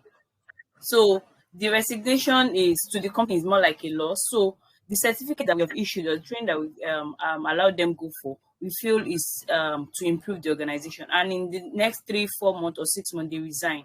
So the organization will just hold on to the certificate so as to Like, fine, they have the skill, but the certificate for them to say, okay, I have actually done this course or I've done this training. Also, what's the proof of it that, okay, you have actually done this training? It is that But certificate. Damilola, I can go back to the company that trained us and tell them I misplaced my certificate, and I'll tell them I'll pay them to give me the certificate. Exactly. I'm just asking if it's actually yes, it's okay wrong for the to company do to that. hold on to it. It's wrong. Yes, okay. Force people. You can't force people to stay. It's Yeah. because the certificate is not written in the organization's name. The certificate is written in the employee's name. So it's something that everybody needs to know about that. You see, and about issuing certificates, especially about internal trainings. I worked in a place. This guy is not back. He was in earlier. I worked in a place and I was the one that said, look, Nigeria is a certificate crazy environment. That the only way anybody would believe that you ever went for a training is when you show a certificate. So what we said was we just began to issue certificates for in-house trainings. We designed a certificate and we began to issue, and people were excited. And because number one, you won't always use the stick all the time. You also need to be able to have something that you can use to make people turn out. So if it is the certificate, Tosin, it's very simple. Get a certificate designed. It doesn't have to be soft hard copy. Get a certificate designed. Whenever they've attended a training, put their names, put their details, save it as PDF, forward it to them. It will help you to accomplish your goal. That makes sense, Mr. K, but one question on that, please. So if, let's say, I understand the technical skills, the certificate part. Let's say you do training on soft skills like pricing, like communication. Can I give that as well? Yes, now. The company can, yes. It's in the company's name. It's organized by the company. If I have any doubt about the certificate, I can write to the company to say, did you ever train this person on this thing at this time? Do you understand? But the most important thing is it helps your job to get done. And you can begin, the moment they start coming, you can begin to monetize your value to the company. By every training you give, put a value to it. Or every 1 hour training we give to one staff is 20,000 naira. And we trained 100 staff in a month. That is 20,000 times 100. That's 2 million. It means that HR has provided a 2 million naira service to the company. So they begin to see it from another perspective. And at the same time, we're achieving our learning and development goals. So here I put lack of commitment from the management. That is a normal thing. You say we want you to train, but they don't make commitment to it. Uncoordinated approach to training. We just bring all sorts of things. Oh, I saw one training somewhere. Oh, I saw one training somewhere. Oh, I think my people should go for this training. It's not coordinated. Everybody just keep pushing it. I've worked in a place that was like that. And I became like a pain in the neck. Because I stepped down a whole lot of trainings. And I said to them, these trainings, we're just spending 250 per person. It's not going to add any value. Because people go and come back and you don't see any change. Lack of budget or inadequate funding. This one is normal. But I'll tell you how to address inadequate funding. And it will connect to commitment from management. Number one, I make sure that my HR budget accurately captures my costs, my training cost for the year.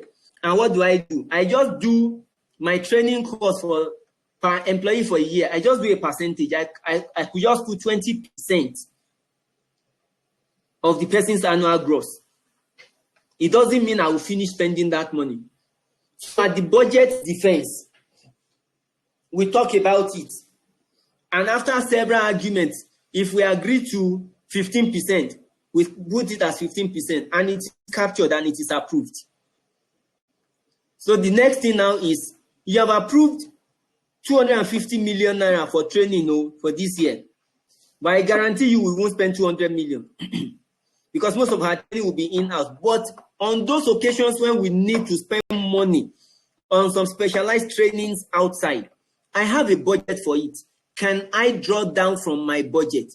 But it's not something that happens overnight. It's something that you would need to walk them through.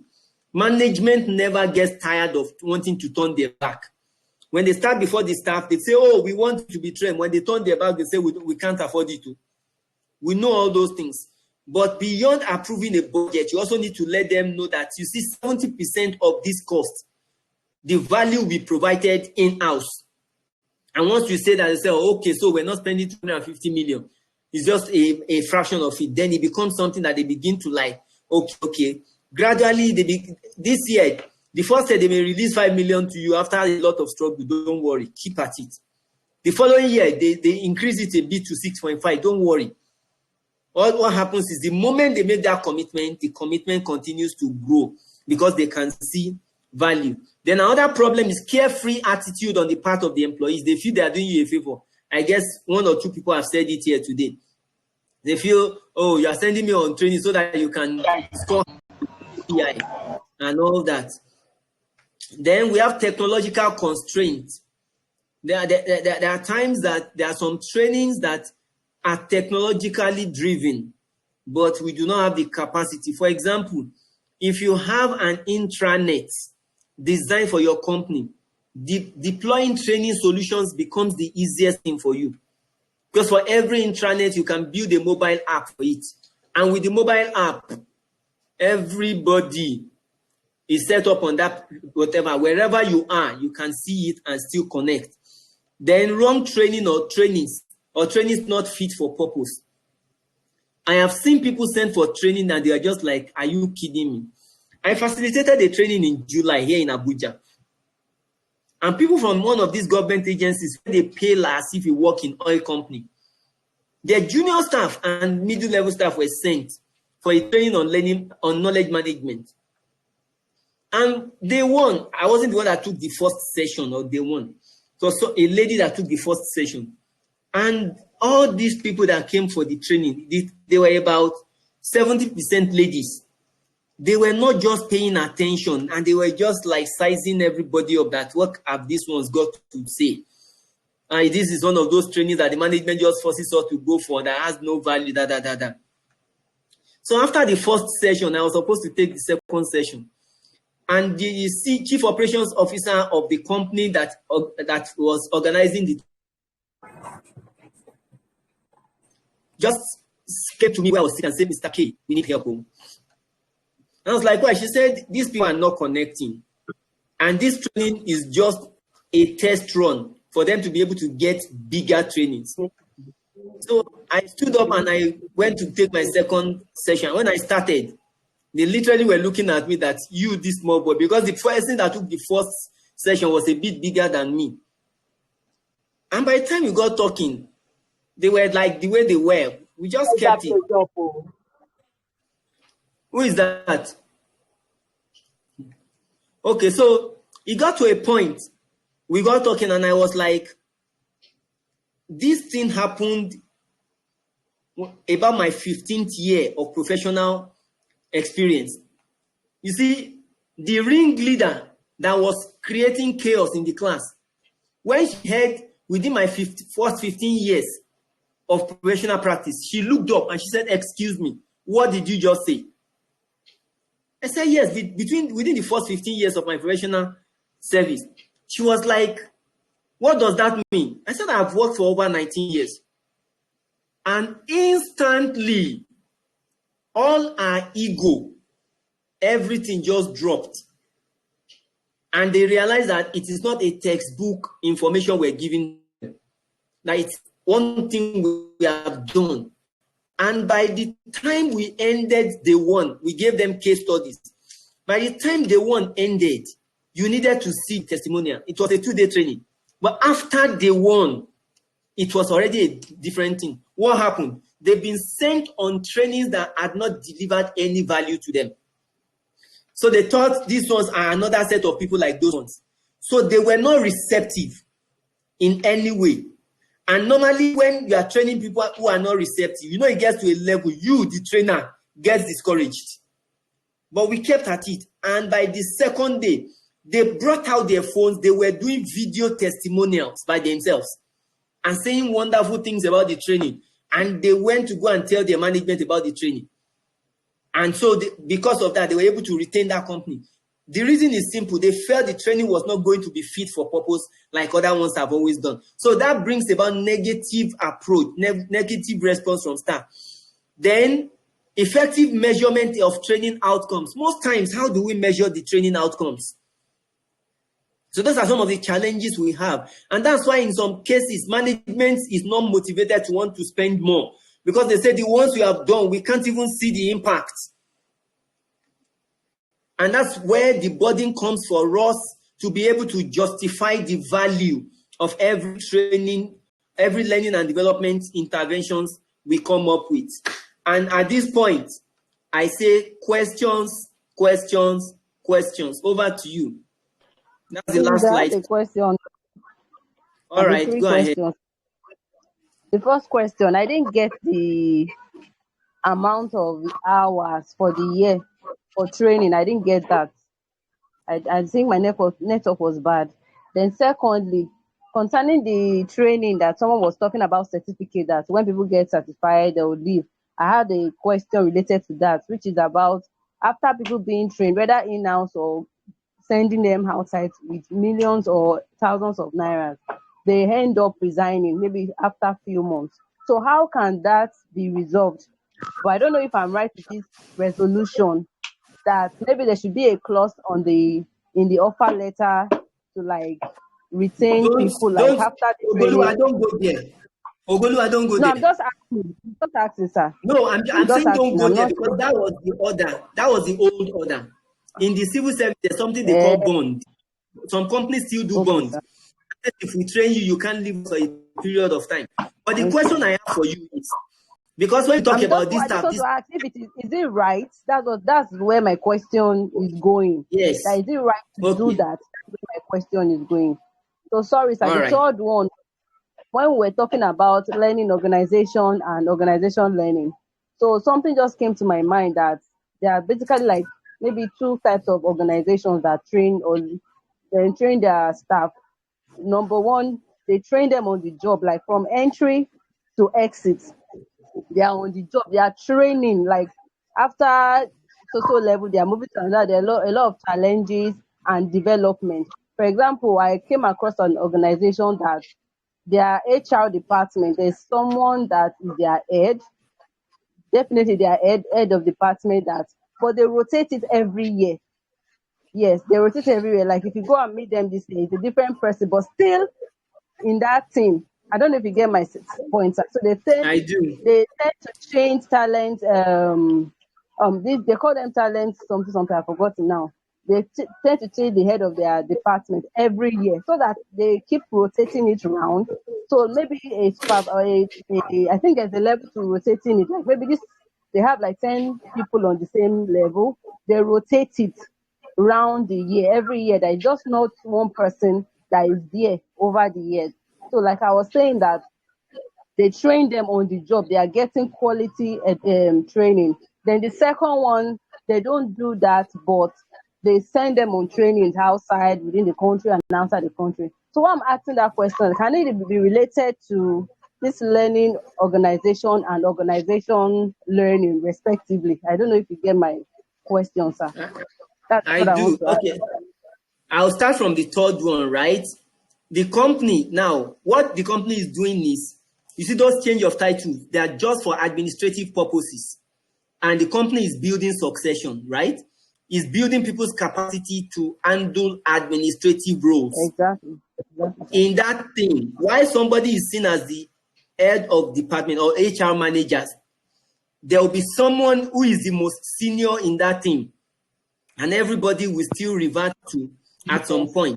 But what they are doing is to build competencies to make sure that, so that when the most senior person leaves tomorrow, they will be able to get people from within to quickly step up without having to look outside.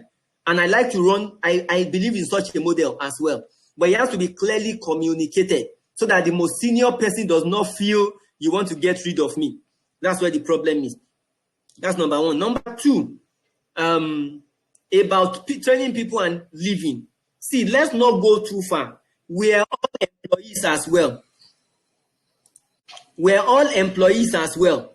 So the question I have for you is, why would you want to leave an organization that has spent so much in training you? I'm coming back to that question, but let me go to the first one that you asked that you don't know the number of hours. This is the survey I put up between 2009 and 2021. These are the average numbers of hours. I'll drop the link. I'll drop the link for everybody to see. Don't worry, I'll drop the link to it so you can see it and you can also explore it. But the most important thing is, when you have this, you now need to go back to your own organization and see what is workable. I need us to pay attention to that. What is workable in your organization? I've dropped the link. And stay to what is workable in your organization. It's not about just a global, don't forget we said it's not about global best fit, right? Or best practice. It's about organizational best fit. So what is achievable in your organization, get it done and move on with it. So I move back to your second question. Why would you want to leave an organization that has spent so much in training you? I want about 3 people to answer that question. But yeah, where are we? Who is answering? Sorry, before the speaker talks, please, my phone will soon die. Please let me just answer. Like, sometimes when I ask those people that, why do you now leave suddenly when the organization has invested in you? Some of them said they already had in mind of leaving initially. So they had to just wait till they gave them, like, okay, go and learn this thing. They had to just wait, and after that, like, God just buttered their bread. So I just want to say that. Thank you. Oh yeah, Oluwatosin, over to you. Okay, so I have a scenario that is very, very apt to this. So I used to have a product manager. I'm using used to because she resigned. The last day was yesterday. This is somebody that started with us as an intern all the way down to product manager. And that growth process has been the company being very committed to personalized learning, personalized mentorship, and all of that, right? So when I asked her, I think it was more of she was getting a higher salary, right? Every other thing, check the box, like the culture, the learning opportunities, and all of that. But she was getting a higher salary, and she also felt that she had spent 2 years and some months in the company, right? She also felt like, oh, I've been here from internship and I'm here. It's just time to go. So in that kind of that resignation really hit my co-founders. Like, there was really nothing I could say because they felt betrayed, right? But employees will still want to go. I didn't know Ogolua was going to take that question out of my mouth. I already said I was going to ask that question before you leave for today. So what do you do in that scenario? So Oluwatosin, why would you leave an organization that has invested so much in you is the question. Money, that's what I'm saying. I want to personalize it so that we can gain real life insight. Okay, so for me, if I want to leave, maybe there is more exposure where I'm going to compared to where I'm coming from. Exposure in terms of maybe where I am is a Nigerian owned company, and where I'm going has that international factor where I have to work with other races. And I'm exposed to how they do HR in other countries, right? Yeah, for me. All right, thank you. So Ogolua told us that some had wanted to leave. It's not that they got they had wanted to leave, but because they saw opportunities for training, they waited, and after that they left. Then Tosin told us that our product manager, who has spent about 2 years plus in the company, left for more money. All right. Who else is coming up? Why would you leave an organization that has invested heavily in you?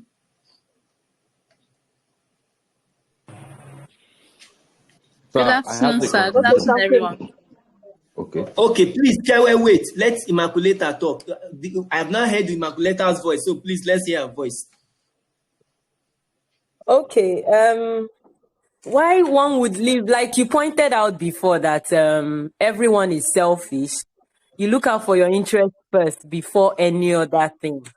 So why one would want to leave is you look out for your own best interest, anything that will favor you. Like the last speaker said, like you're moving from a locally owned company to a globally owned company just because of the exposure.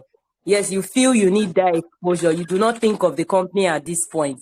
Because while you think of the company, the organization is also thinking about themselves. Every organization, every corporation wants to survive. Every big corporations, they swallow up many small businesses. And how they can do that is by investing in the human aspect that does the job. So therefore, when you see an opportunity after the training, you can leave since you're looking out for yourself. Thank you. Thank you very much. One more thing, sir. Ogolua, please wait. Where is okay. next in line? Sorry, I have a Mr. contribution Kayode, also. where is... Sir? Okay, good afternoon, sir. Good afternoon, everyone. Go ahead. All right. So for me, I personally, I really do not like organizations investing in me. Like naturally, I'm this kind of person that wants to develop myself. So I look out for possible means to develop myself in any area I find myself.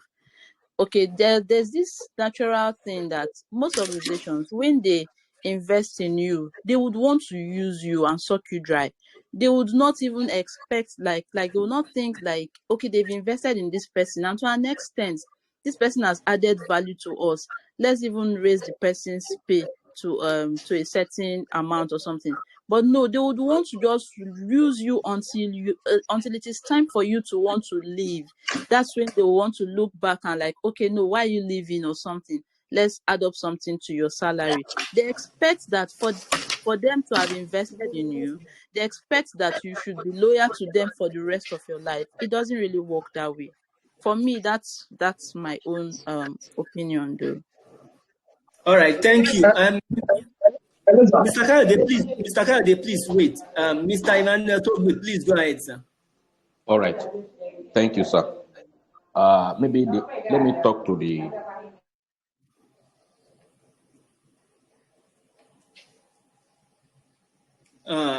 Okay.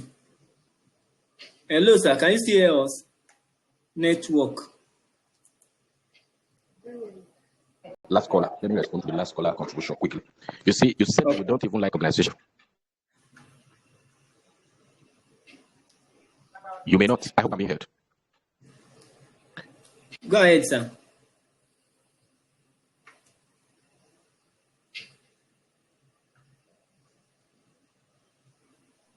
Hello. Oh, okay, you are back now. Am I on? Wow. Yeah, you are on now. Okay. Let me quickly respond to the last speaker.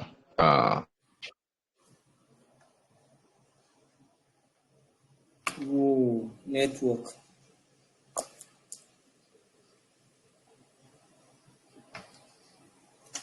We can't hear you. Before I quickly ship in Your my network. for the last speaker, but you say you don't like... Hello?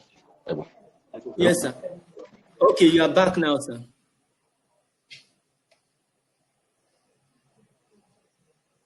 Can you type? Mr. Togbe, can you type? We can barely hear you. The network is throwing you out and you're coming back in. If you can type it. Hello? Okay, let's see if it will be stable. Where I am at. Wow, network. Sir, please. Okay. She said that she doesn't really like organizations investing in her and all. Okay, for me, I think one may not really have the resources it's required to train yourself in the internet.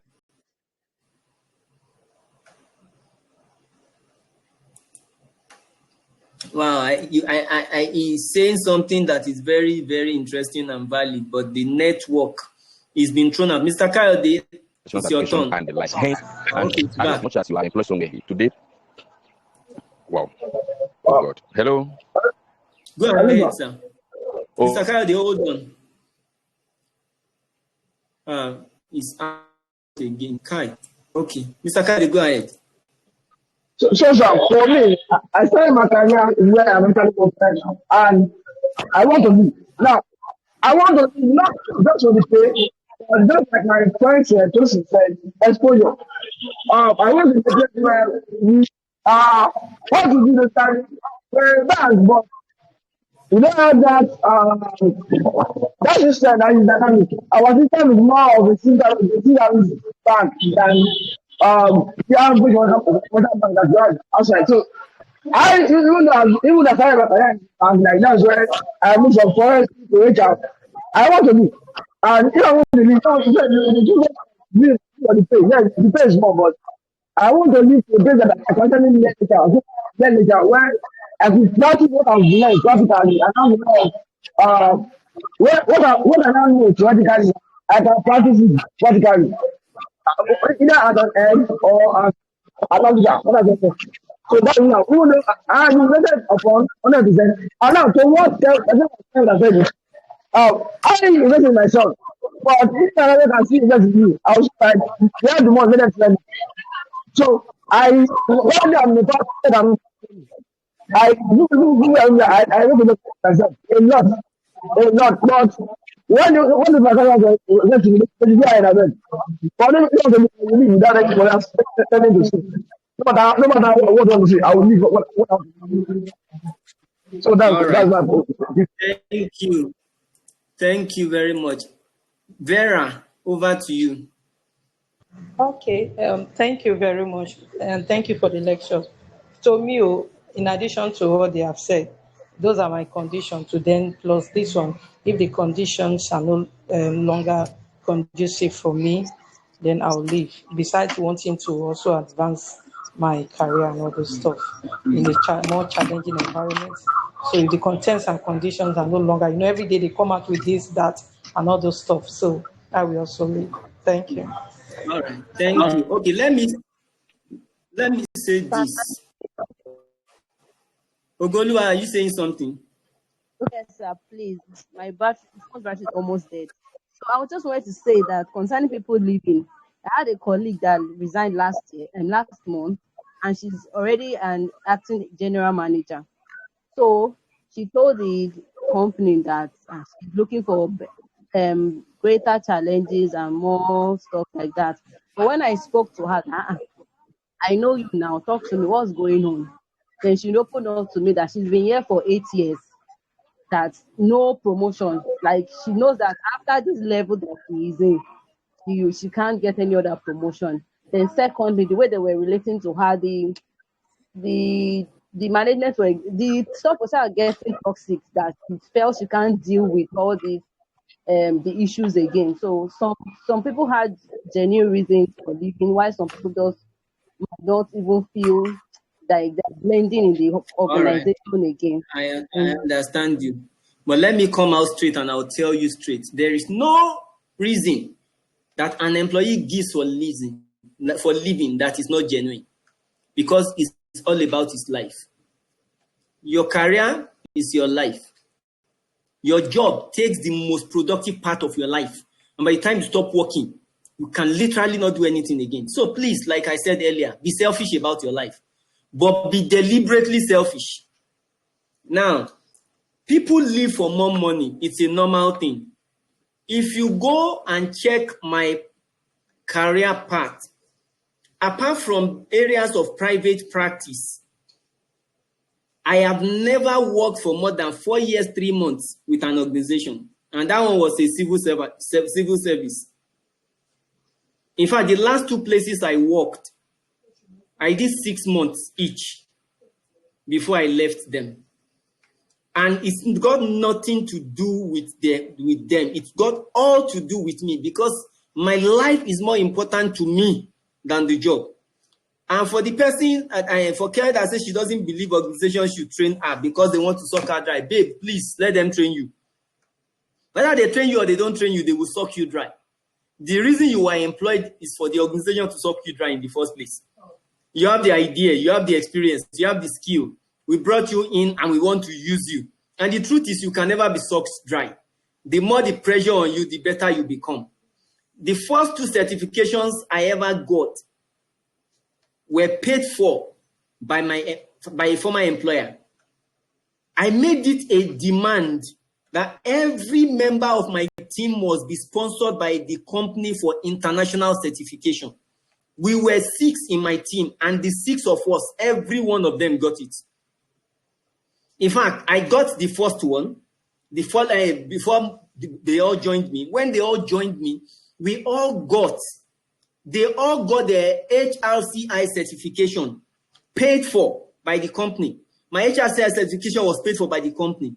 Then we also now did another institute in India.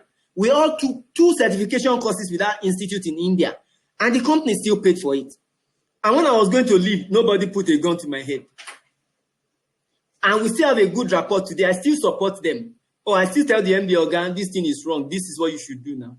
And he will still call me and say, Johnson, what do you think? And he still gives me money. So living does not mean we're burning the bridge, but it is how you live that is the major problem. So people live for more money. People live due to career stagnation. So you have trained me. After training me, you spent 2 million naira in training me, but you are not ready to move my salary from 150 to 250. And I'm getting someone that wants to pay me 400,000. Don't forget I have bills to pay at home. I have family that are depending on me. I'll be positively selfish because I want to make more money to make my life better.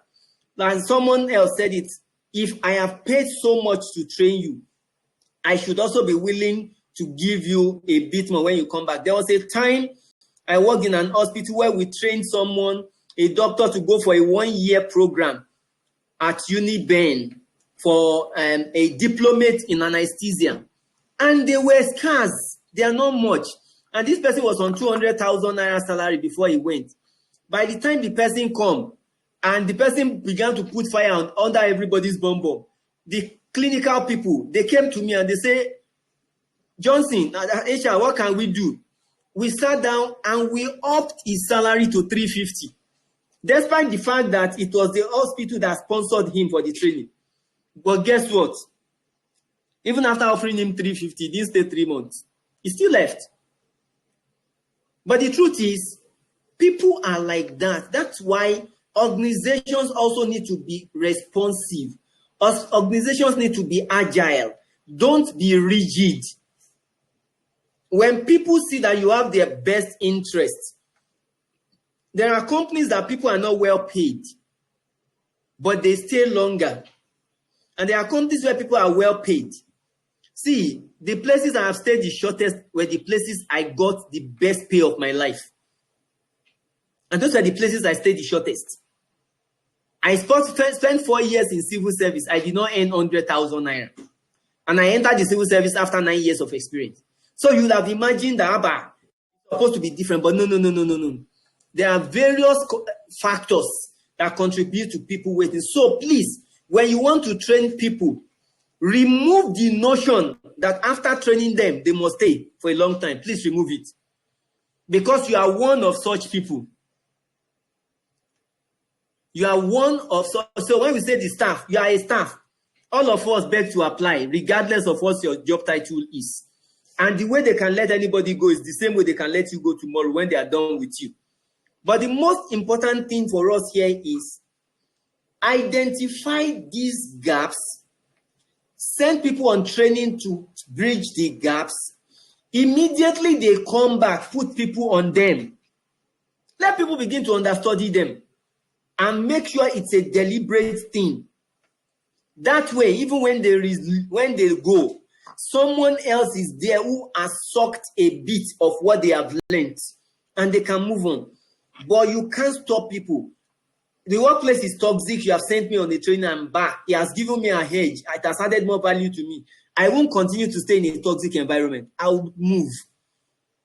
Oh, the company is not even training you. Someone dropped it in a group that the company that is not training you but does not want you to leave. I said, you need to jackpot quickly. Get out. You are not adding value to me. You still want to keep deriving value from me. Who does that want help? But the most important thing here is be deliberate in what you are doing. That's why I believe when you cut your costs in your training interventions, it becomes more manageable. A lot of trainings you are sending people outside for, you can actually run them in-house. We once ran a training on medical legal when I was still in the service. We brought the consultant to come and train our clinical people. About 120 of them. That was in 2013. and we pay this company 200,000 naira. But if we were to send our people to their facility, our people will be paying at least 80,000 naira per person. So 80,000 naira times 150 people. But they came and we said, don't worry, just come and talk to our people. And they came, they talked, and some of us were there who were not clinical people to take note and to record the entire session. And became a document we could refer to. Most of the time, instead of sending people outside for the trainings, make arrangement for those people to come and facilitate the trainings within your facility. It's cheaper. And you will still get the value for the training. That way, the cost is not too much. But trust me, people have been living, even in the government sector, where they said that when they send you on training, they bond you. People still live with your bond. People live. We gave a consultant 1 year to go and study in Canada. When we was going, we bonded him 2 years. The guy from Canada resigned. We were vexing that we won't give him recommendation. When he saw wrote recommendation, he just went to the MD, and the MD says, you know what, admin, give him the recommendation. With the bond and everything, the bond was gone. For the 1 year was away, we were paying the salary in full. And eventually he still left. It doesn't kill anybody. But when organizations do the right thing, people would want to stay. That's where actually I'm going to. Treat people well and treat them right. They will not want to frustrate you. They will not want to make you feel helpless. But treat them badly. You now give them an opportunity. They will use it against you. So please, don't. If you bond people, you won't get the best of people. Rather, you can bond them and they create problem for you. I know of doctors that have badly managed patients, killed patients on their hospitals. The case went to court. They can't sue him as a person. They will sue the hospital, and the person jump out of the country. What do you do? Because you are trying to force him to stay. He has done what he wanted to do, and he has put your company and your hospital in trouble. So let people go when they want to go, but make sure you have treated people right. Because the person that I worked in a place that the person that left them as an accountant, today the company does not have an accountant. Guess the person that is still running the account for them, the person who had left them. But the person has left, but the person is still supporting them pro bono. So treat people well, that even after they've left you, they are still committed to ensuring that your business is well and properly covered. And I'm sure we'll be all fine.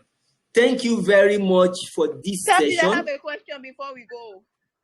Okay, Susan, the second Susan, go ahead. Good afternoon. Thank you very much. So I work in a tech firm, and they have a fantastic L&D structure.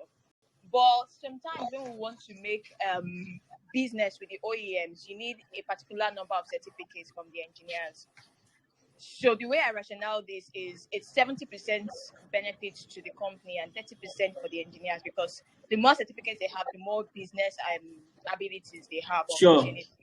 So most of the employees come back complaining that sometimes they do not scale through for these exams, and the onus is on them to pay for these certifications. So they are looking for a way where they can make it a 60-40, because of course the company will not reimburse you if you do not pass the certifications or the exams. So how do we tackle this kind of thing? We tackle it as human beings. Number one, if you want a staff to pass a certification exam that is technical, you need to be able to give that staff more time to prepare for that exam. So why are they not able to pass the exams? That's the first question. Is there anything we can do to help them? It's another question. Then, because the certification also has value to the organization, I think it is good you scale it up to 50-50. Because like you talk about the OEMs, right? Original equipment manufacturers. The OEMs just want to use that person's certificate or certification as the validity that your company has the capacity for what you want to handle. And as a result of that, when you make it 50-50, then you can put conditions that should you fail this exam, the company will not make any further commitment and you must pass it.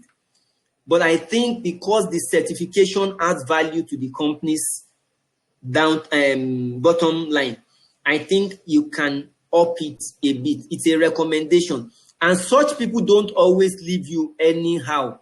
I know of doctors whose licenses, practicing licenses, were the ones that were submitted for the registration, annual certificate, and annual practicing license for the hospitals where they work. Such people don't always leave anyhow because they know they have an interest. And there are some pharmacists where they work, and it is their license that are used to register their pharmacies. It also happens. So it's to be a two-way thing. There are places I work that we are the ones that will pay for the license. So if we're using your license for our hospital, it is the hospital that will pay for your license because it is the hospital that is using your license at that period. So that's just my thought. In this case, it's not written in any textbook. It's just a way of making these people feel a bit at home. If they are coming back to you that you should review it, it means that it should be reviewed. Then we need to look into why are they not really passing the exam at it as easy as should be. Susan, you wanted to say something still? No, sir, I'm fine with that. Thank you very much, sir. All right. Thank you very much for your time today. It's been a wonderful time. You will get another case study today. Thank you very much. You're welcome. Sir, please, sorry, I have a question. Sorry, sir. Excuse me, sir. Yes, like most time I attend, before I fill the attendance sheet, it will not open, maybe a day or 2 days later when I remember. And like 2 classes have not counted for me. And the names of why are they asking us for names of facilitators? At times I don't look at the names. So how do we address that? Like today's lecture, I think. The interesting thing is, go back to the training schedule that was sent to you and that are on your groups.